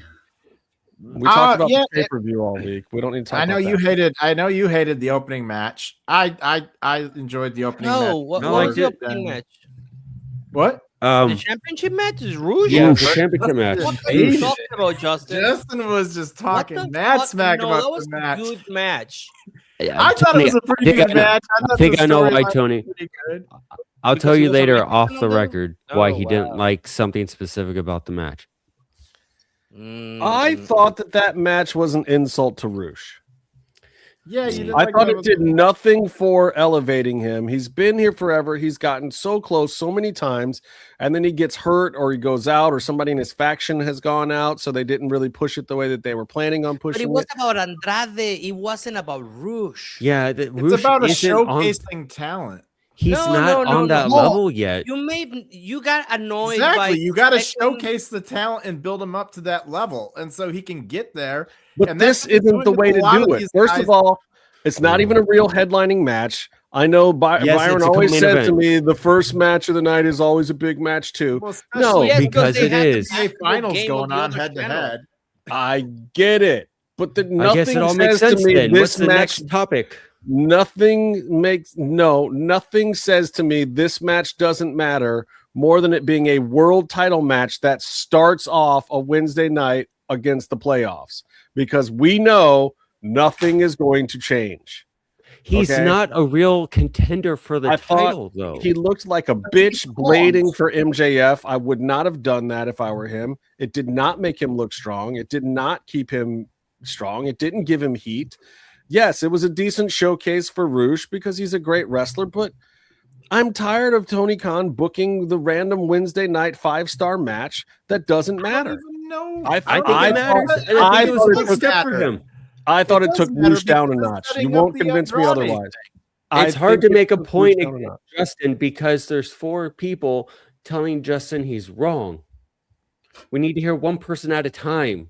Tell him he's wrong. It's setting up a story with Andrade. It's telling a story. I don't think Rush looked like a bitch in there because I think he headbutted a medic at one point and got the credibility back there. And then he did the whole "I'm not going to tap out, I'm going to pass out" thing, And then it sets up the Andrade for him to come out and challenge it. And then that sets up the Kevin Knight to challenge it and interrupt the Andrade thing. So there's a lot of layered storytelling that's going on with what's happening.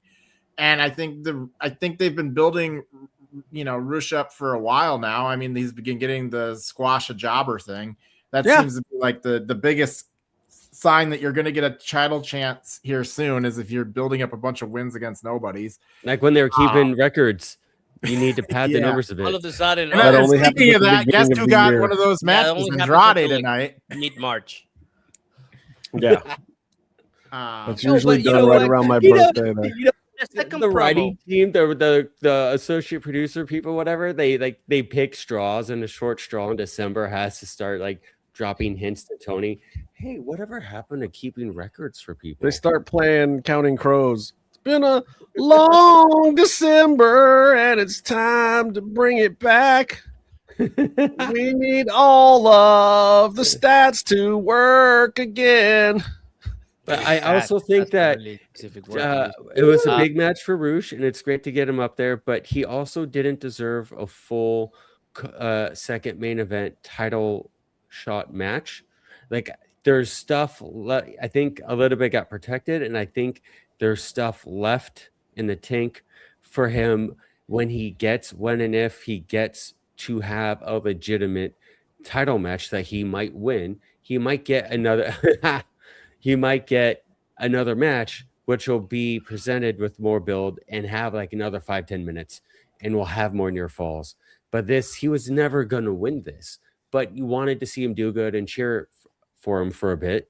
And it was nice to see him up there, but it was not a real what's going to happen title match. It was a filler title match. But would you say that title match? Would you say that they've been doing a lot of these? Sorry, I get it. We did 6 weeks of it straight with Darby as champion, and every single one of those felt more important than the one that Roosh got with MJF tonight. That's because MJF. Darby. Because Darby is wrestling till the wheels fell off. Right. Darby. And so again, I am salty as a fan of Roosh that he wasn't in one of the Darby ones, or that they waited and made this a little bit better or made it feel like something more. For me, it didn't work. It wasn't enough. What was there was fine, but what was there was not enough for what I felt that he deserved, and it made me dislike the match. I can't make that not be the case. You can argue it however you want, but that's just my opinion on it. That's just how I felt about it when I saw it. I was disappointed. It didn't live up to what I wanted it to be. A bigger part of that is MJF is a bigger representative of the brand as world champion in programs and promos and like doing multiple segments. But if you're going to have a balls out match, then against anyone, Darby just proved he could have an insane match every like once or twice a week for like 6 weeks on a golf course anywhere, and it's amazing. And there is a bit of a letdown because MJF is not going to entertain you to that degree against just anyone. That's the hill in MJF, isn't it? I mean, the way they've been building Roosh up too, it's been, each and every week he's been getting those wins to make himself credible, but like they let him in the ring tonight, and it was kind of like they didn't let Roosh unleash the ball, so he didn't get the horns. You know what I mean? That's the way I sort of saw it. You know what I mean? I always want a little bit more, and especially from my favorites like the Thunder thing when she came back and got Tekla. Like, man, I wanted one more episode out of it or one more week. Like, it just felt like there was one story beat too fast. Same with this one. Just felt one story beat too fast for me.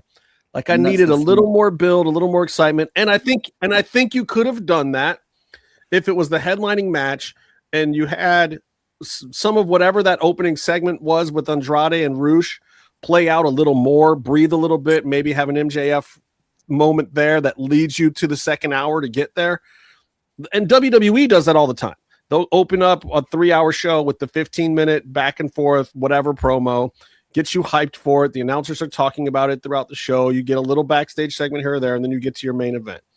That's how you do a main event. Like we got to this main event tonight with Ospreay and Davis, and I was like, that should not have been the main event. If you're talking about storyline and hype and action and characters that I care about, it should have tonight been Speedball and Kevin Knight. Or it should have been Roosh and MJF.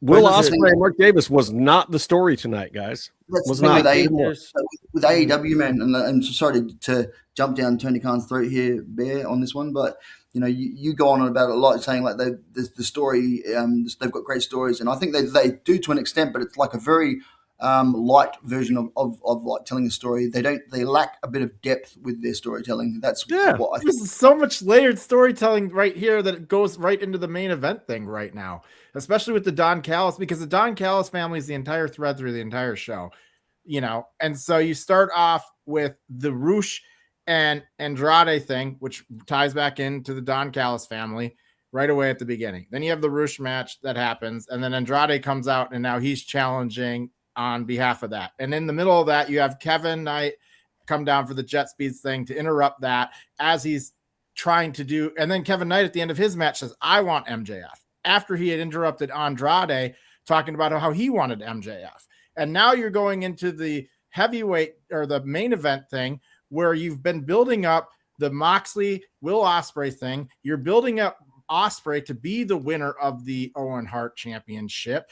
And you're building up the Don Callis versus the Death Rider storyline where you had the big old brawl. And then on top of that, you have the layered storyline of the Mark Davis versus Will Ospreay thing, where Mark Davis in the last match they had took him out to the point where the match ended with the referee, and they started the whole thing with Will Ospreay, and then Will Ospreay won the match because of the stuff that he's been learning from the Death Riders. I mean, that is a whole shit ton of story. But here's the difference. Here's the difference. I get what you just said, and all the depth of it. But what I'm looking for is you got to bring me back to Will Ospreay, Mark Davis. I understand the overall storyline with Will Ospreay and it's very in the moment. I understand where we're going with All In, but if tonight's the show and that's the headliner at the beginning of the show, I don't want to see Will Ospreay backstage with John Moxley talking about how there's going to be gang warfare. What I want to see is him bump into Mark Davis. Yeah. Okay. And I think I want him to square up to Mark and be like, dude, how did we get here? Why is it like this with me and you now? And Mark just to be like, it is, and I'm going to put you in the ground. And then you have Moxley pull him aside and pull him away. Like, look, man, he's got backup all over the place. I'm going to figure this shit out. We're going to get this dialed in, and then build the story. But what they don't, Tony Khan doesn't understand screenplay writing. He doesn't understand story development the same way. There's a lot of beats in there, and I'm not disputing that there's a lot of beats. But what I'm saying is those beats don't tell me why I'm supposed to care about this main event. I know that there's things that have happened between these guys. I remember watching them as United Empire in New Japan. I know that there's history. But at the same time, this episode didn't make me feel like that should have been the main event.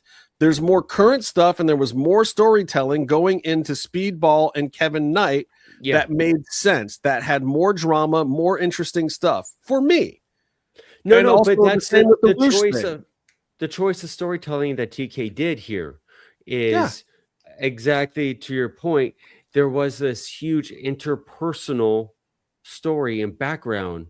And I remember a few hours ago when I was watching the main event begin, I was thinking, why, when are they going to tell us how big of a deal this is? These two guys have to fight each other. That what they chose to do for the background and the grudge and the stakes is Mark Davis power drove Will Ospreay a bunch of times and hurt his neck. They chose the wrestling, just a wrestling match. And that's my biggest problem with these kind of shows is I understand the what, but I didn't get given the why. Sure.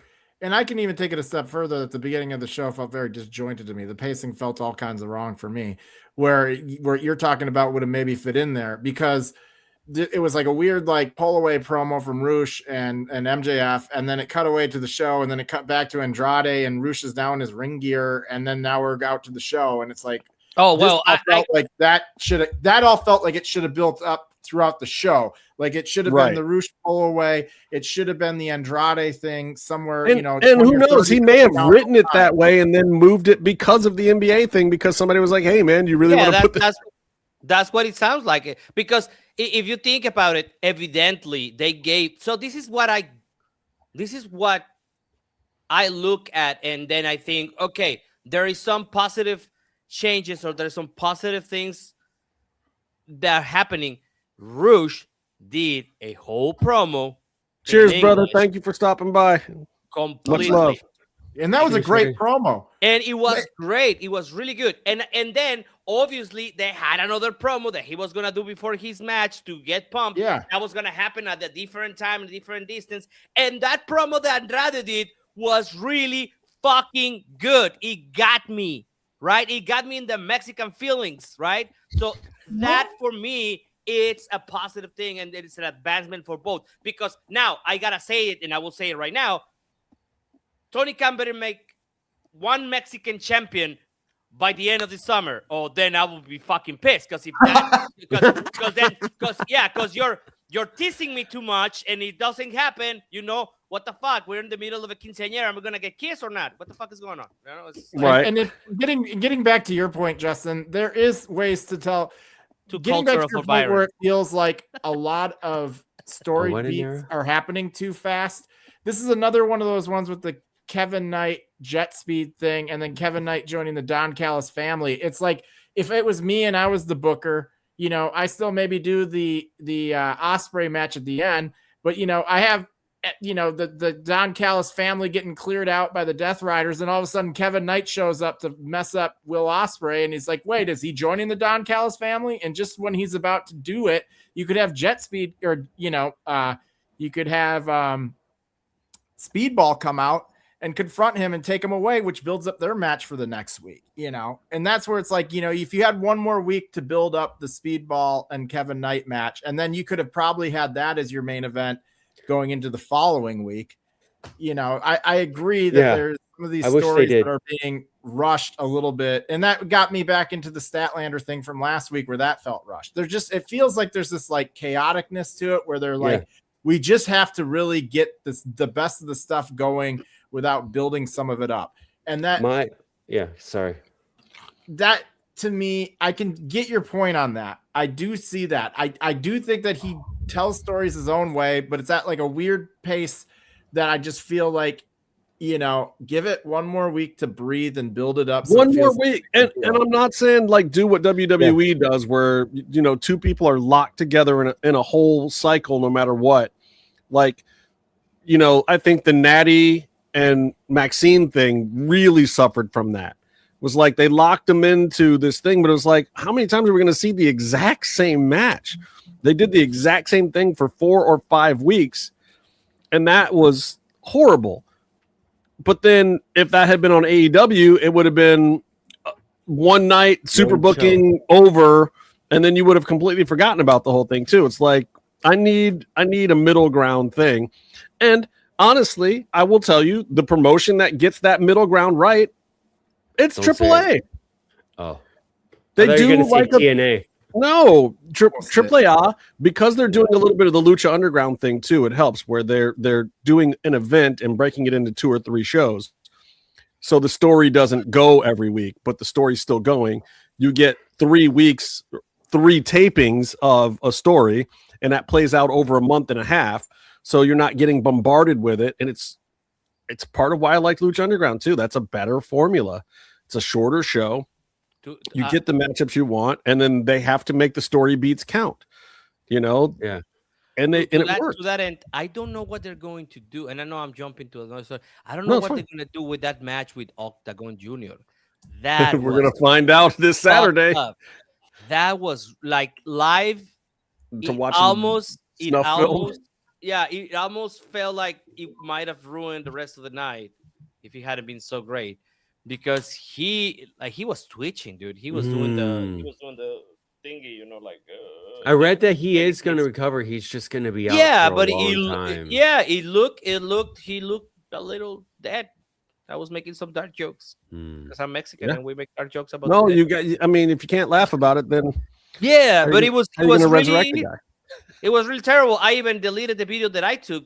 Danielle didn't, but I did. It was like, I don't want to have this on my phone. I get that too. Yeah, I'm not. Yeah, because I have the other angle. Most videos have the angle of him on that side. I have his head, like I had his head landing first. So, didn't want to see it, but I was like, oh, why did I? No. No, they haven't released any reports or anything about it. Like, to say medically. I haven't really heard much about it because Marcel is so over. That's way more important than a guy dying in the ring. Wrestling show goes on. No, and you know what? The crazy thing is that they finished the Owen Hart pay-per-view. They took forever to get down the ramp, like with the paramedics. They didn't come running. Like, they didn't come running. They were just like, and then it was like, it's for real. His neck's already broken now. What are we gonna do? Well, what is kayfabe anymore in WWE world? You know, when you got Brock Lesnar doing this and then coming back 2 weeks later, you know, how do you know it's what? I'll tell you how you know what's what. He actually did retire, and then they were like, "But wait a minute," and then he was like, "Oh, okay, contract." That's right. They marked Henry and monies. Also, from what I've heard, it wasn't even so much about the contract as that they really just went to him and they were like, "Bro, we're doing SummerSlam in your hometown. We need you. Bro, can we work this out?" And he was just like, "Okay, it's fine. I'll come back." I don't even think he's getting more than he was already supposed to get. So it wasn't like, "Bro, we got you out. We kept you out of jail, motherfucker." I don't think it was that. I think they just really pled their case to him of like we'll come up with something that works for you. We need you in Minnesota for SummerSlam. Like that was the whole point, dude. The whole point was there. You in SummerSlam. Like, why did you do the thing with the X and the shoes and the gloves? Bear is gonna go and watch that. Bear will be there, mate. VIP, mate, in part of the WWE. You are, Bear. You don't lie. He's signed up for the WWE club with John Cena holding his hand front row. Yeah, hold on a second. We're talking about all these things, right? And you know, Jacob Fatu also, by the way, is getting cucked and you know, is now like the Stone Cold Steve Austin who likes his boss and all that stuff. But whatever happened to that My WWE thing? Whatever happened to the John Cena Classic? Did we already just forget and erase those? Wait. First of all, Nick Khan publicly said today that internet opinions and social media will not affect anything that goes on in WWE. Okay. So wait a minute. Like we won't get anybody finishing their entire story because of social media. So John Cena went and cut a promo by himself? What is going on with this company, bro? Like I don't know, man. They're becoming very schizophrenic. They're all over the place. They got too much shit going on, man. They got like 4 promotions going on, and their best one's like down in Mexico. Hey, I resent that comment. Well, their other best one's their development brand, and on CW. You know? Oh, did you hear the tone when he said down in Mexico? I'm offended. Let's rank shows owned and or affiliated with WWE. Is AAA the best WWE product right now? Yes. Yeah. Yes. And there's a lot. There's you could say Raw, SmackDown, Evolve, NXT. You could sort of say TNA, maybe ID, TNA, but okay. So you're going with the main programming though. The main. So no, I'm not even talking about the main programming because I'll tell you what. At this point, I would watch LFG over SmackDown. I might even watch Evolve over SmackDown. Especially if you're there live, and an indie show live is way more fun than most wrestling TV shows. I would definitely put NXT above SmackDown. So I would put NXT and Raw kind of almost at the same level some weeks. Well, where would you put SmackDown and TNA? Ooh. I think I'd probably still give it to SmackDown. Yeah, because they got better lighting. Okay, well, what about this? They have lighting. What if you did Roman Reigns versus Cody Rhodes, but they brought Road Dogg back to book it? Can he be special guest referee? If you also brought back new versions of my favorite Nitro girls, then yes. Okay. Like who is the new Tigress? Who's the new Tigress? Who's the new Kimberly Page? Like I need the new versions. Who's the new Stacy Keibler? They're NXT workers. Oh, I love Stacy Keibler. They're all wrestlers now. They don't do the. They're the NXT girls. Man. Yeah, you want to say we've been And back Tori like Wilson as well. Shout out to Tori Wilson. Anyway, Justin's like, I'll watch wrestling match if they bring out women and have them cook and use a vacuum cleaner. Yeah, that's what he's going with. And wrestle in gravy on Thanksgiving. You want me to iron your shirt? Or beat Jeff Jarrett with the ironing board and the frying pan because that could work for me again. I enjoyed that match. Okay, so they're coming was to good. Mexico. All the brands are coming to Mexico because Yeah. Americans cannot pay for wrestling anymore. So they're getting out of the country, like I said 2 years ago. And I'm only going to Raw because I have not been on a Raw in, I think, I'm not sure, but I think 23 years. Jesus Christ. So that is the only reason why I will probably be going. But otherwise, I'll be going to Triple Mania. The only reason why I don't want to go to Triple Mania is because they're going to put all the good shit in Las Vegas. And they're going to send us, I don't know, Los Rayos I don't or whatever. think so from what I've heard. So what you're gonna get? You're gonna get what? Night two is going to be the better night. Yeah. Is Night 2 here? Mm-hmm. Huh? Night 2 is always the better night. That's how WWE does it. The B show is night 1. What are they going to do? They're going to do like what the two main events are what Penta and Gable versus that's that first match, and the second match is No, the main event has to be Dominic and Dom. Venti. That's the second Dom night, Venti. Yeah, that's gotta be for the Mega Championship. But the other nights for the Intercontinental, Gable and unless Penta. they do some weird shit with Rey Mysterio and Dominic. No, this will be the start of setting it up. This will be the start of setting up. Oh, Dom probably, versus yeah. Ray. Yeah. That's part of why they made Ray the GM. Yeah, it makes sense. And then he'll start battling. But I'm not gonna go to SmackDown. Also, Here's the crazy. You know what the craziest thing about it is? I like the roster on SmackDown way better than the roster on Raw. I don't know. I still like to see. The last time I saw Punk, he was choking some Jungle Kid. I know, but I mean, who are you excited about on Raw right now? You want to see more Jey Uso? You looking forward to LA Knight? You want some more Becky Lynch in your life? I mean, yeah, Oba and Saul. Yeah, baby. Oba and Saul. But who are they fighting? Who are they fighting that you care about? Oh, that only Seth does it for Rollins, you. Braun Breaker. Ooh, I can yell at Braun Breaker in person. You are. Oh my god. I'm probably gonna get killed. Well, I'm Mexican, so I can probably have some. But I'm just saying, like, who are you really excited about? What matchups are you excited about on Raw? Oh, I'm just going for the experience, baby. I know, but like, if I want matchups, I go to AAA. I like Gunther. He's on SmackDown right now. I like Cody. I like Trick. I like Rhea. I mean, I like Charlotte. All these people are on SmackDown. I like Charlotte and I like Rhea. Yeah, you're right. Like everyone that in my mind is like a WWE star, most of them are on SmackDown right now. But I don't like that show. Something about that show does not work for me still.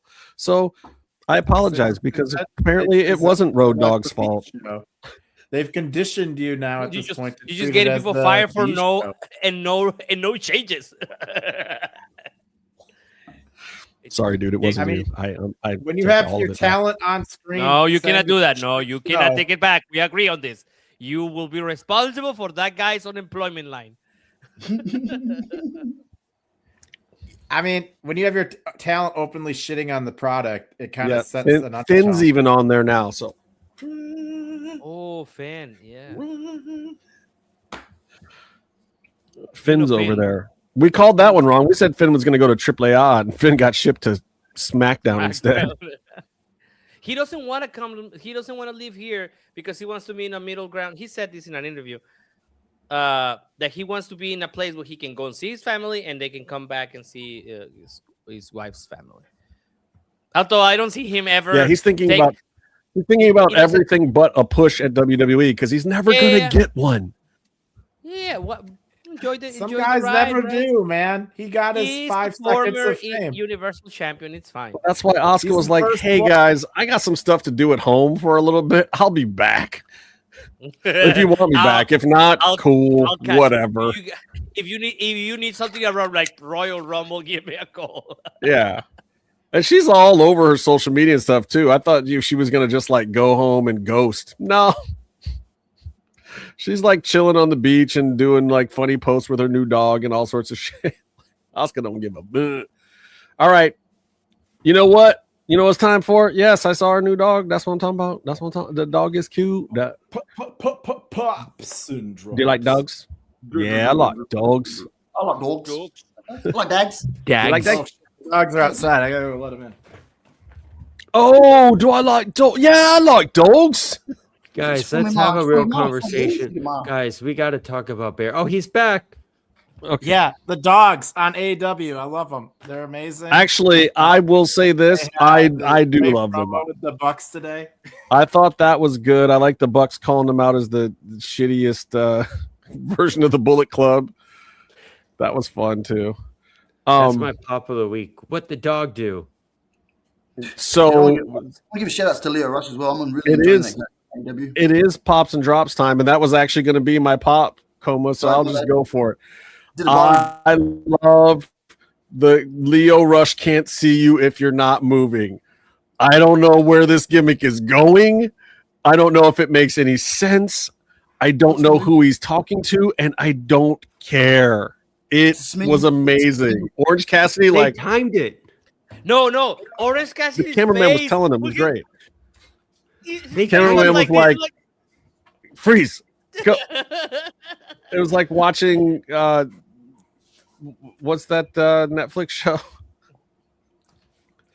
What, Dancing with the Stars. The Squid Game? Yeah, Squid Games. Yeah. It was great. No, Leo Rush Squid Games is my pop of the week. I absolutely love that moment. That was my favorite thing on the whole show tonight. And kudos to freaking Mike Bailey and Kevin Knight. Like, look, in a week where we saw a lot of 5-star stuff from the last AEW pay-per-view to the Grande Americanos match to the freaking Laredo Kid in Phoenix. Like, that was just a banger of a match.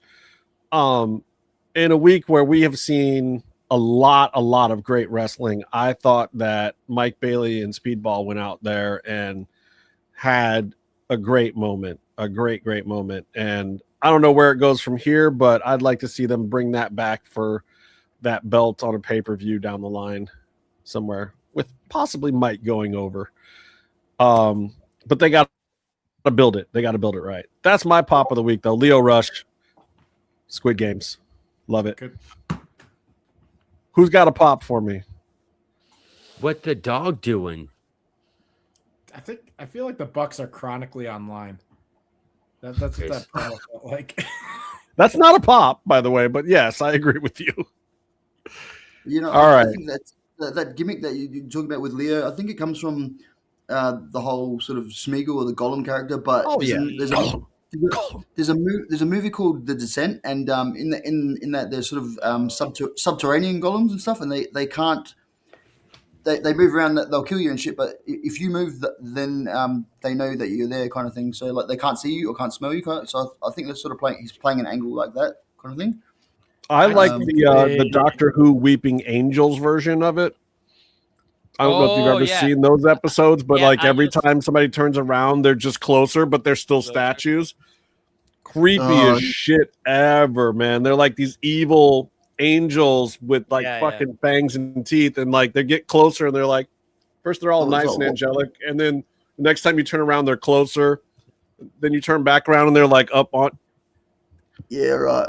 For a cheesy ass sci-fi show with like no budget for special effects or whatever, that shit actually scared me as a grown ass man, because that's in the new Doctor Who. That's not even the Doctor Who I watched as a little kid. The recent episode, yeah. And it's one of those villains that was so good they kept bringing them back. But Weeping Angels, yeah, good stuff. It's crazy. All right, who else has got a pop? Give me a pop, Byron. Don't say anything about hockey.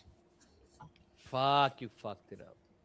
Yeah, you fucked Americano. What that's the biggest, coolest thing that I saw this week. Okay, that's fair. I mean, that's. Well, if that's it. So we went to Riot Lucha, and it is not Lucha Libre. It is like a Mexican pro wrestling company, and it has some lucha spots. and I found like a tribe there. It was really fun. It was pretty cool. Tony I found liked his it. indie. Yeah, exactly. I found you know what he gave me that vibe that I had when I went to those indie shows in Berlin. Because it was like a brewery and it had like a barbecue joint with like some burgers and so it felt really Monterrey at the same time. It's Right. like it, And they're bringing that talent that you know that you like yeah and stuff too. It's yeah bro, that was MPW for me when Cross was doing it and Katrina and Selena De La Renta was there and Willie Mack and you know, that was where I first met Austin Theory and a couple other people came through and it was just you know, and every week it was somebody else cool coming through. Like Chelsea Green came through, Deanna Purrazzo came through, and it was just a little. I mean, it was in a moose lodge. Yeah, like the ceiling was so low that you'd do a high spot and you'd hit the ceiling. It happened like 2 or 3 times. It was great. The only thing that this place is missing is a spotlight. That's Yeah. it. Well, They need a spotlight. Yeah, but it's fine. It's fine. I'm pretty sure Cross put Chris Bay through the ceiling in that Moose Lodge for MPW. Just like he went to do a Saito and he lifted him all the way up first and put him through the ceiling stuff and then threw him back. It's just like I'm just happy that I found a. Of course, I mean, no Chelos Grandes. I was there. I saw the whole thing. I cried. Yeah, that's a huge pop. But I mean, you know. That other part and finding people I gotta say you guys have no idea how actual popular Daniela is. Yeah, I do. We had to escort her at one She's point. Mexico famous, bro. Yeah, she's Mexico famous. At one point it was like, okay, she's getting a lot of requests for photos and stuff, and hey, you know me, I can hang out with like one of the biggest stars. I do know you. Tommy's like, wait a minute, I'm more famous than she is. What the fuck? No, man. It was like it was crazy. It was yeah, it was fun. That part was fun too. And then we went to get tacos to our favorite taco place, and everybody loved it. And all these guys were, I mean, like all these guys are influencers. Like I told you, we were watching one of the guys. It's on first row, like on front row, and. He's super famous. I didn't know he was. Also, Daniel, Pato. Now I'm gonna call him Pato. I was like, hey, let's take a photo, and I was gonna ask some dude, but then somebody else came around and took the photo for us. But apparently that was a big ass influencer that I was gonna ask a photo. Like, take our photo, dude. Like, not take a photo with you. It's like, oh, he didn't say shit until it actually happened already. Like, you know who that was? I'm like, no, I know who that was. Bro, we used to do this to Jimmy all the time too. Like people would run up and ask me and Byron for photos and like or come and talk to us about MMMshow, and Jimmy would be like, I'm right here. I worked on Captain America Civil War. Fuck these guys. Oh, it'd be so great. Jimmy would just be like, oh. That's good stuff, though. I'm glad. Hopefully, they keep doing some shows out there. How often do they run? I think Riot runs once a month. Okay. Hopefully, they. I mean, it cannot leave. The scene cannot only live on shows from AAA and WWE coming over, but it does help. And there's so much people coming. No, but this is the other thing. It's like, bro, Lucha Libre is having a moment right now, and I think because of the amount of big American promotions now that have kind of killed the indies, Lucha Libre has a really good opportunity. And like Mass Mania just announced 2 more shows in places they've never run before, and for October they were supposed to do 2 shows. Now they're going on like 10 or 11 shows or whatever. Like it just keeps rolling. So, which is great, and they're finding great luchadors to put on those shows, because there's no lack of them out there. Coma, you got a pop for this week? Well, I mean, it's probably going to go to the AAA for what it is. But if I was going to go with something different, I actually really enjoyed the actual main event tonight on AEW. I thought that it was you know, it's kind of like, it was almost like pay per view sort of worthy for what it was, how it sort of cascaded into how it played out. I really did enjoy that. I mean, I do enjoy most Osprey matches, and Dunkzilla can really put on a match, man. So it was really good to see them too, with the history that they've got, sort of put a banger on. You can't really go wrong with Dunk. That's just fun. Yeah, no, for sure. But like, I think with the triple R, Tony loves that. I think now's the time for WWE, if they really want to push it to a more worldwide audience, that they sort of use that back catalogue to sort of play towards Triple Mania, being obviously their biggest sort of their biggest sort of show. They've really got to get that out to the WWE universe, and sort of, you know, put on a marathon or something, just to really open people's eyes up to what the product is. I think that would also help in Mexico, to tell you the truth, Coma. I think that, like, if WWE starts touting the history that AAA has, even though it is briefer than CMLL's, it's had some really big moments. And if you really want to do what I said earlier of being the winner that writes the history, well, use the brief history that you have to make a case for yourself. Well, how about this? Why wouldn't they want to put on? Maybe there's a reason. You guys can tell me. Why wouldn't they put on the mask versus mask match for Penta versus Viano? Well, I don't know, but that was my most recent Lucha de Apuestas that I saw, and people were throwing money at them. And it was so much. I mean, no, let me say something. That the match, the grandest match, it was really brutal. I don't know. I don't know how it looked. I think it looked less brutal on TV than broadcast. That actually, I don't know. It was brutal enough that they had to Spider Noir it when they rebroadcast it for Netflix. Yeah, you're right. Pretty brutal. Cable got good color.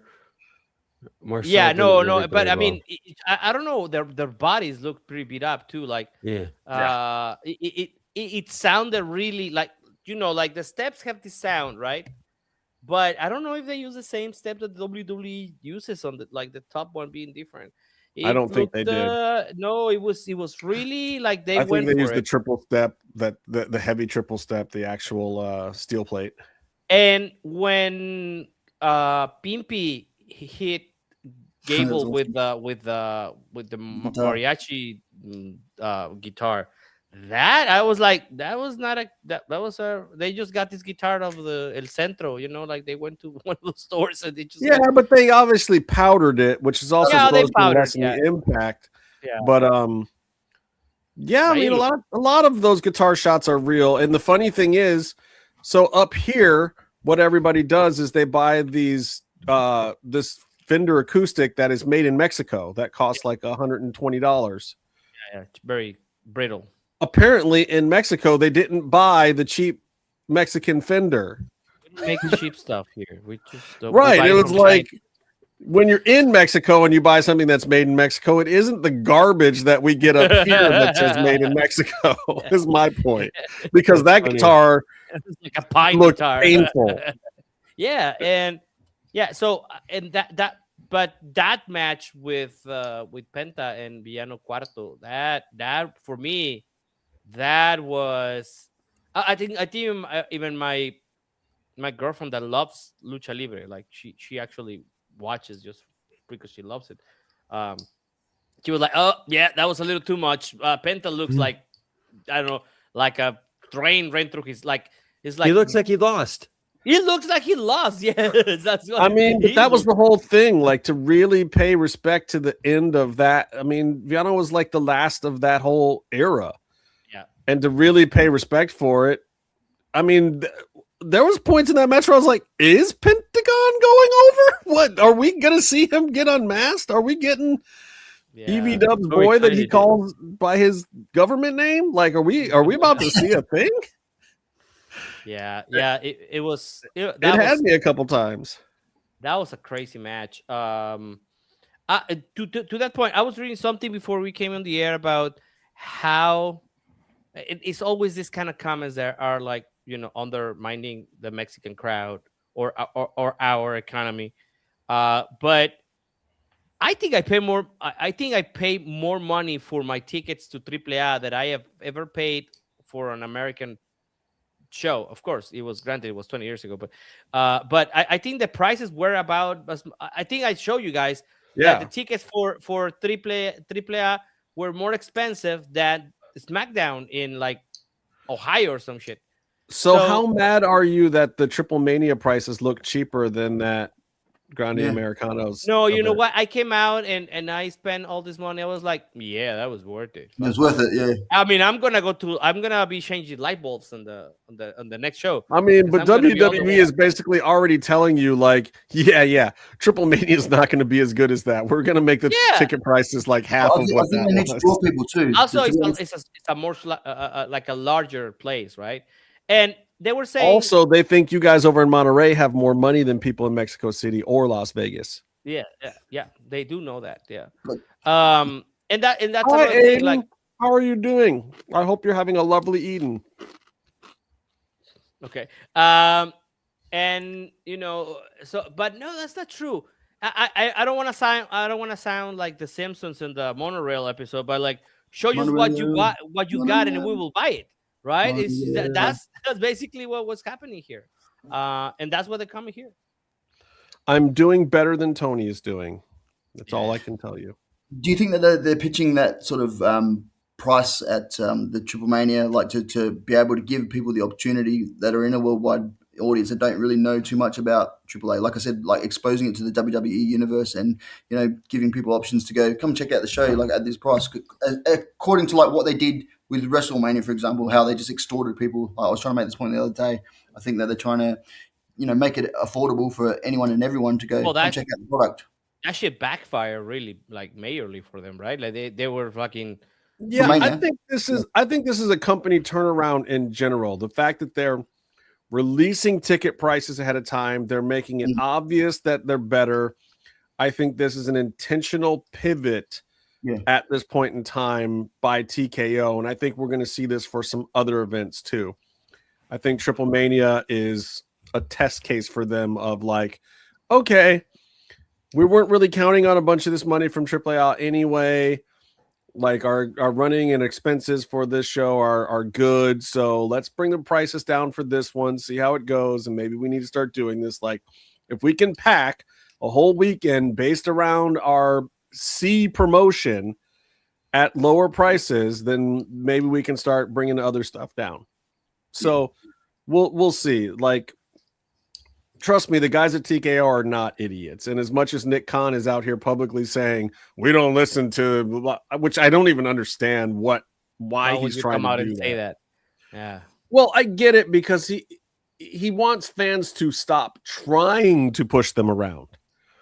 But when the fans do push them around, they are going to be pushed because there's no reason not to be. It's just a silly, you know, like if you spent $160 million on the next Superman movie and you could easily pivot because of public outcry and then still keep the movie out, but do something that makes people more happy, of course you would do it. And wrestling has the benefit of doing that. You botch it terribly one week and the entire crowd shits on it, then the next week you come back and you fix it. Or if your third guy under a hood who's a German playing an American playing a Mexican just happens to accidentally get over, you run with it. It's the best thing about wrestling. It doesn't have to always be the plan. You can make a new plan. So I think this is the new plan personally. Hide the water bottles from Sami Zayn. H2O, gotta go. I'm going to give you guys my drop of the week. My drop of the week is this clown mother Jey Uso. How are we going to get to the end of the segment? We got Jacob Fatu, the madman released from prison, chained up again, working the chain gang for the bloodline. He finally puts the finger up in the air. It's this dramatic moment. Then we pan across. Jimmy is all like, yeah, get behind me, Jacob. Roman is up in the front like, yeah, I got my Roman Force Ones on. It's hard as hell. You get over to Jey Uso, and he is breaking so damn hard. He has lost it. He's like, dude, what are you on? And can I get some? What is Jey Uso smoking at 10 minutes into this segment when we're getting the big dramatic moment that is going to be on all of the promo packages from now until WrestleMania next year? Are you going to break character when people aren't even telling jokes? What is wrong with you, Jey Uso? Damn. It's like the Jey Uso and Cody Rhodes press conference all over again. What happened, dog? All you had one job with one finger. That's it. You had one job, one finger. All you had to do was put your we the ones and everybody else is the two. That's all you had to do, dog. One finger. It's so special. So special. Special, like touched. You hear what this man is saying? Coma saying touched, like God put his finger inside your cranium and stirred some shit up. One finger in the air. We the ones. That's all you had to do, man. Drop of the week. Jey Uso, son of a bitch. Sorry, that just pissed me off so bad. Like you're slowly panning across all the dudes, and you just see Jey Uso breaking so hard. Like, what are you doing, dude? How many times in this show has Jey Uso been the drop? And I like Jey. I do. I like Jey. He's great, man. But yeah, it was so ridiculous, and it took me out of the whole show. Like before that, I'm thinking like, oh, what does this mean? Jacob's in the bloodline now, and like he's not even standing in a good spot. He's like all buried behind Jimmy. Like they actually had me thinking. And then I saw this clown motherfucker, and I'm just like, whatever. I don't even care. Don't even care. All right, who else got a drop? Don't say the San Antonio Spurs. I got like I got kind of half a pop and half a drop. Mercedes 4 letters, one job. Yeet. Mercedes coming back was like nice to see her back. That said, RIP everybody else in that tournament. Yeah. Tournament over. Tournament over. I mean, that's what I said when I saw Oba win the other one on Raw too. Though I was like, okay, yeah, this tournament is over. Yeah, I mean, so sorry, RIP everybody. All the other women in the tournament's chances have drastically gone down by adding Mercedes Moné to the equation. Do you think? Yeah, she's gonna go all the way. I mean, as soon as I heard she was backstage, I mean, I have a hard time seeing anybody going over her, especially after she's dropped all of her titles. You know, you got to build her back up in the tournaments. You mean they're signaling that she's gonna be the champion now? I don't know if they're signaling she's gonna be the champion. I hope Tekla doesn't lose it because I love Tekla, but obviously Mercedes Moné is probably bow down to the boss, mate. Bow down to the boss. You know, I don't know, second, first. I mean, she's top 3 mainstream appeal. Okay, but the thing I will say is, I was thinking that, like, and as soon as I heard she was at AEW backstage today, I was like, oh, okay, so she's the mystery at the tournament. Got it. She's gonna win tonight for sure. Like all obvious things, but she played the heel at the end of that match. So do you think we're going, and don't get me wrong, Tony Khan does this all the time, but do you think we would actually get a heel Mercedes versus a heel Tekla at All In? I don't know that they would do that. I think it's going to swing, mate. I think you're going to see the boss, mate, become the more favored here. I think it'll be Tekla. Well, but I thought so, but you had the perfect opportunity to do that tonight. I mean, she got a huge pop when she came out. So why still play the heel if you're going to do a babyface Sasha right now? I don't. That made me second guess it, Bear. And we'll see. It also made me think that Tekla may be dropping the belt before All In. Well, who is she? Well, she's just started the program with Stardom or whoever they're going for But that's Forbidden Door. She's great for Forbidden Door. So wait, so also yeah, okay. They removed the CMLL women from that dance. You know, that's why I just said all of a sudden Stardom is the entire Forbidden Door because there's nothing really forbidden about CMLL. New Japan has been so rated that even if there is something forbidden, do we even care? Like, who are they going to send over that we care about at this point? So, but my question with Mercedes at this point is not is she going to win the Owen, not if she's going to challenge for the title. I think she's the biggest name that you can put in your all-in match while Tony is gone. So you definitely want her there. But who's the opponent? Who is a credible babyface B-side to Mercedes if she's a heel? And who's a credible heel B-side to her if she's a babyface? Really? Stat? You guys doing that? How long is Willow out for? I think at the moment, you going to put Thunder against her? Yeah, there you go. That's a good call. Let's do that shit. I'll get Thunder versus Mercedes at All In. Oh, that'd be a banger. Well, you can. You I know, would rather see that. I would rather see that than Stat versus 2 weeks before you got. I mean, there's a long time between now and All In. You could build a fantastic story to get there and sell a credible. Bear doesn't want Thunder. That's what he's saying. It's not that I'm saying. They could build Thunder up. They could do it. They have a lot of. I honestly, so getting back into that, getting back into the way that they're pacing some of these stories right now, I think it's partially because they have some long-term storytelling happening that they're being kind of forced to rush some of this stuff because they're trying to build to probably All In, and they're probably trying to build the Forbidden Door. And some of the storylines that they're having to build to that are kind of having to get rushed because they just don't have enough time to tell the story that they're trying to tell. Would be my guess is why they are kind of blowing through some of the things that they are right now.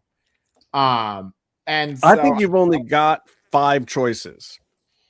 I think of people that could potentially be a good B side. They won't be the A side, but could be a good B side to Mercedes. I think you've got possibly Hayter, and it's in Europe, so it's in England, so that could help. Possibly Hayter. Possibly Willow, possibly Thunder, possibly Tekla, if you were going to do a heel thing and a babyface run,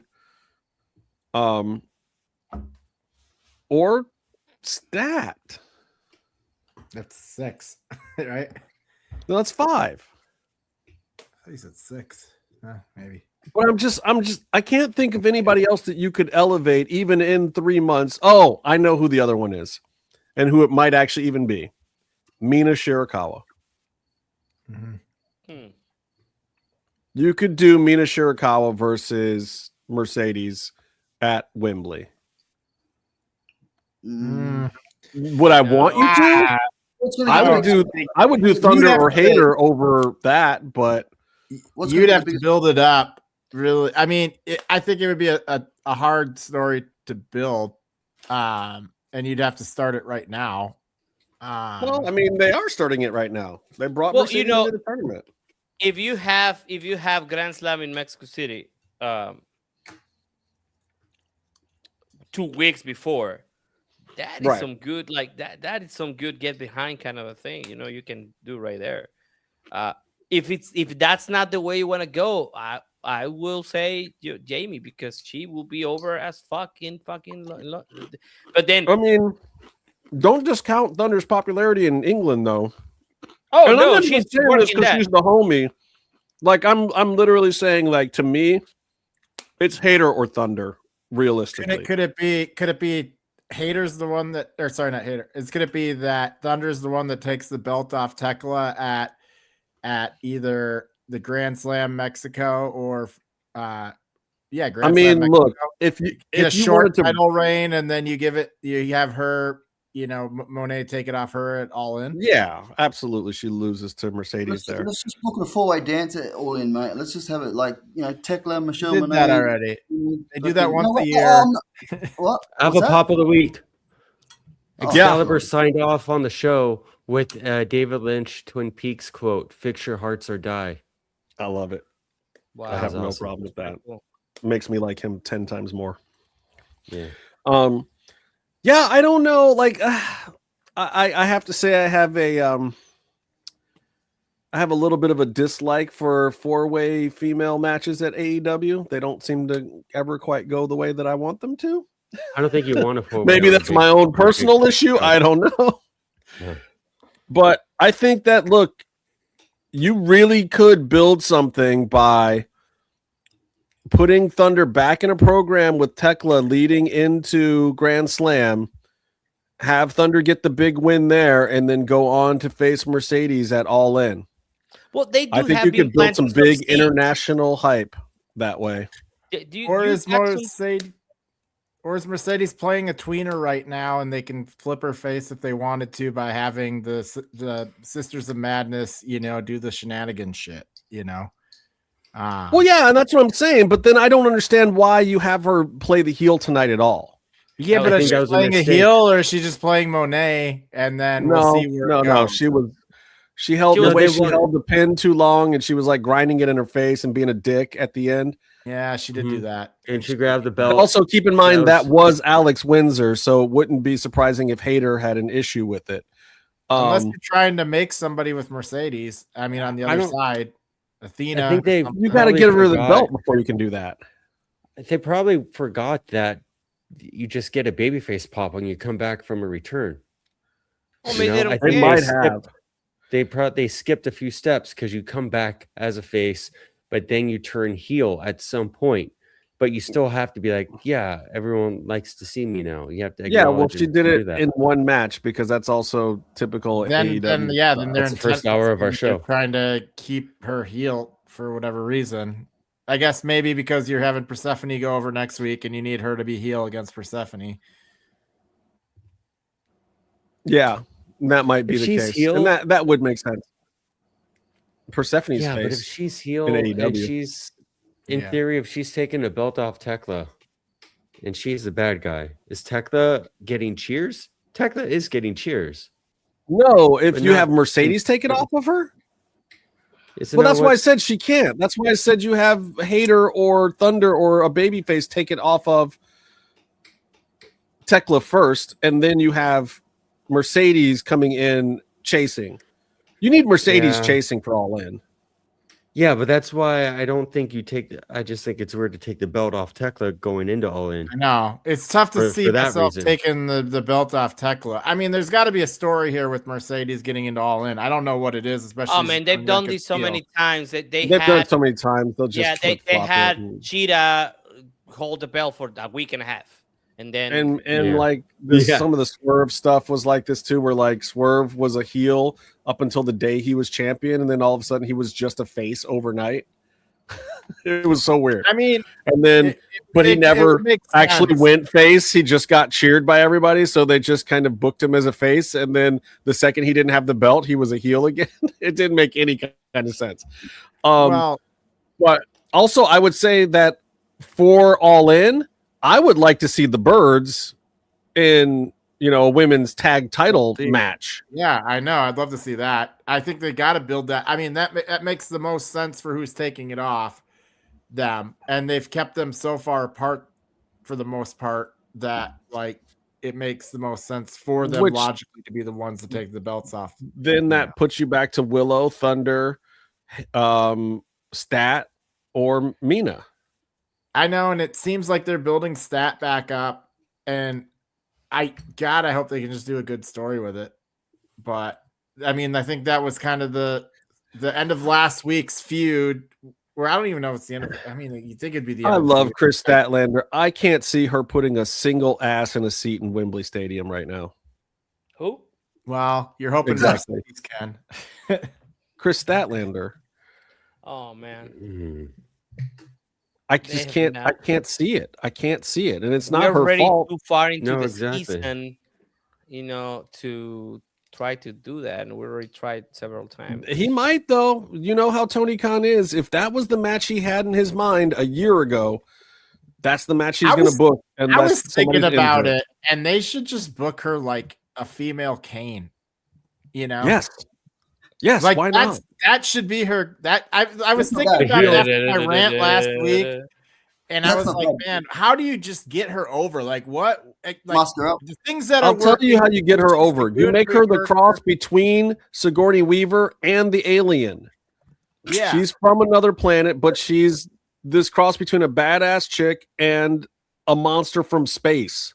yes. Just give him a gimmick like that. It just needs a gimmick to get her over. Something where she doesn't. She really has have that gimmick. They just don't know how to use it. What I'm saying is like put it, mince it up a little bit more and make it really candy coated. Put a mask on her or something like, and people just pop for that kind of shit. She won't. I think you could write Mina to put more asses in seats than you could write Statlander to put asses in seats, but you still have to write it either way.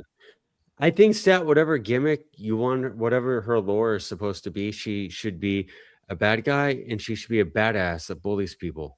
Yeah. Yes, she should be Kane. She should be female Kane, where she doesn't have to talk a lot. And then eventually, she if you hates want to turn her masks. face, you could keep her as like a monster, but like kind of like the friendly monster type thing that they did with. Give her the Kane haircut from that one mask reveal with the little spotty pieces. No, or like the Burn front lobe is shaved. Byron, please, burn her face. Like actually, yeah, have somebody have Going back or to one of them do the fireball to her face, and then she has to wear a mask from here on out. I mean, just there's something. I mean, there's something to that character in her, and I could see it really working.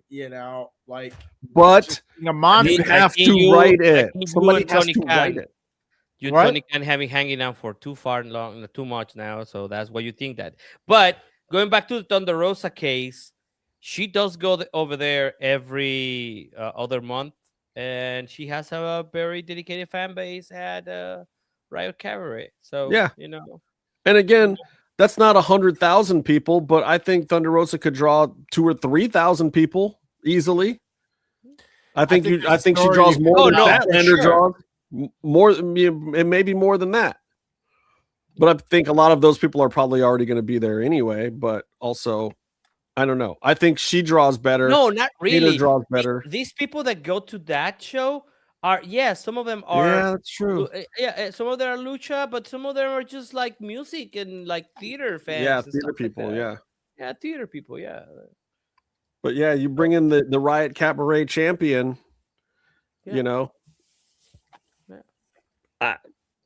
It wouldn't hurt. She has a dedicated fan base in that place that is part of AEW. So, Is there anybody from like WWE that could show up? Yeah, there's a lot right now, actually. New Day. You could bring in a New Day. You could bring in a Shotzi Blackheart. You could bring in Dakota Kai. Yeah. There's a few of them that left recently. You could bring in Teresa Serrano. Zoe Serrano or whatever she's going by now. Though I don't know that she really pops a number either. Yeah, well, I mean, is there anybody that either is, is there anybody that pops a number, from WWE that you could put in that? Bring them all in at once. Yeah. Stable, like a stable of ex people that come across. An ex friend of Asuka and Eos, maybe. Though, if I was going to bring her in, I would use her for Forbidden Door.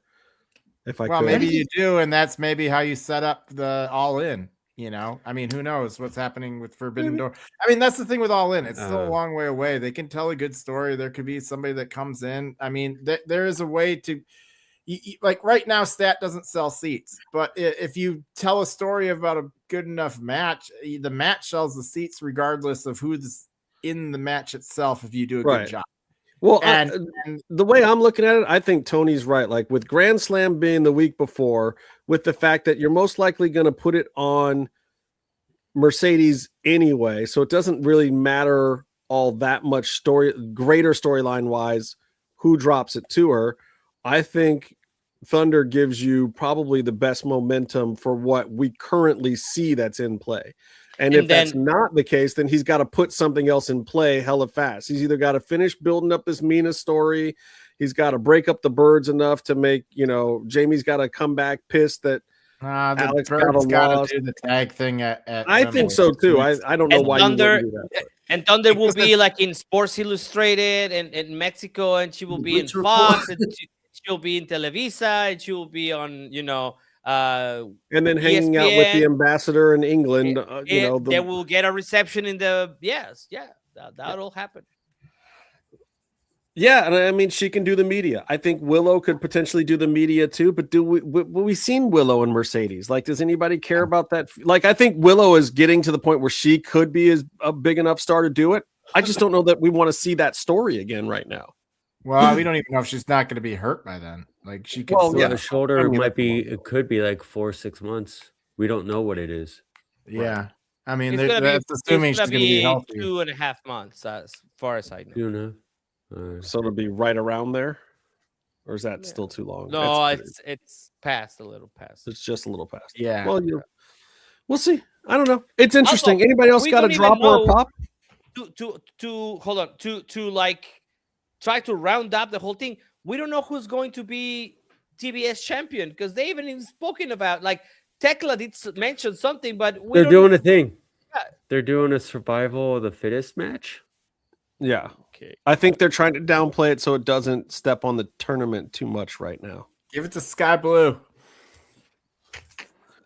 I mean, with Tekla already having a belt in that faction, I don't know. They just said that the other one needs to get it back. Julia should get it back.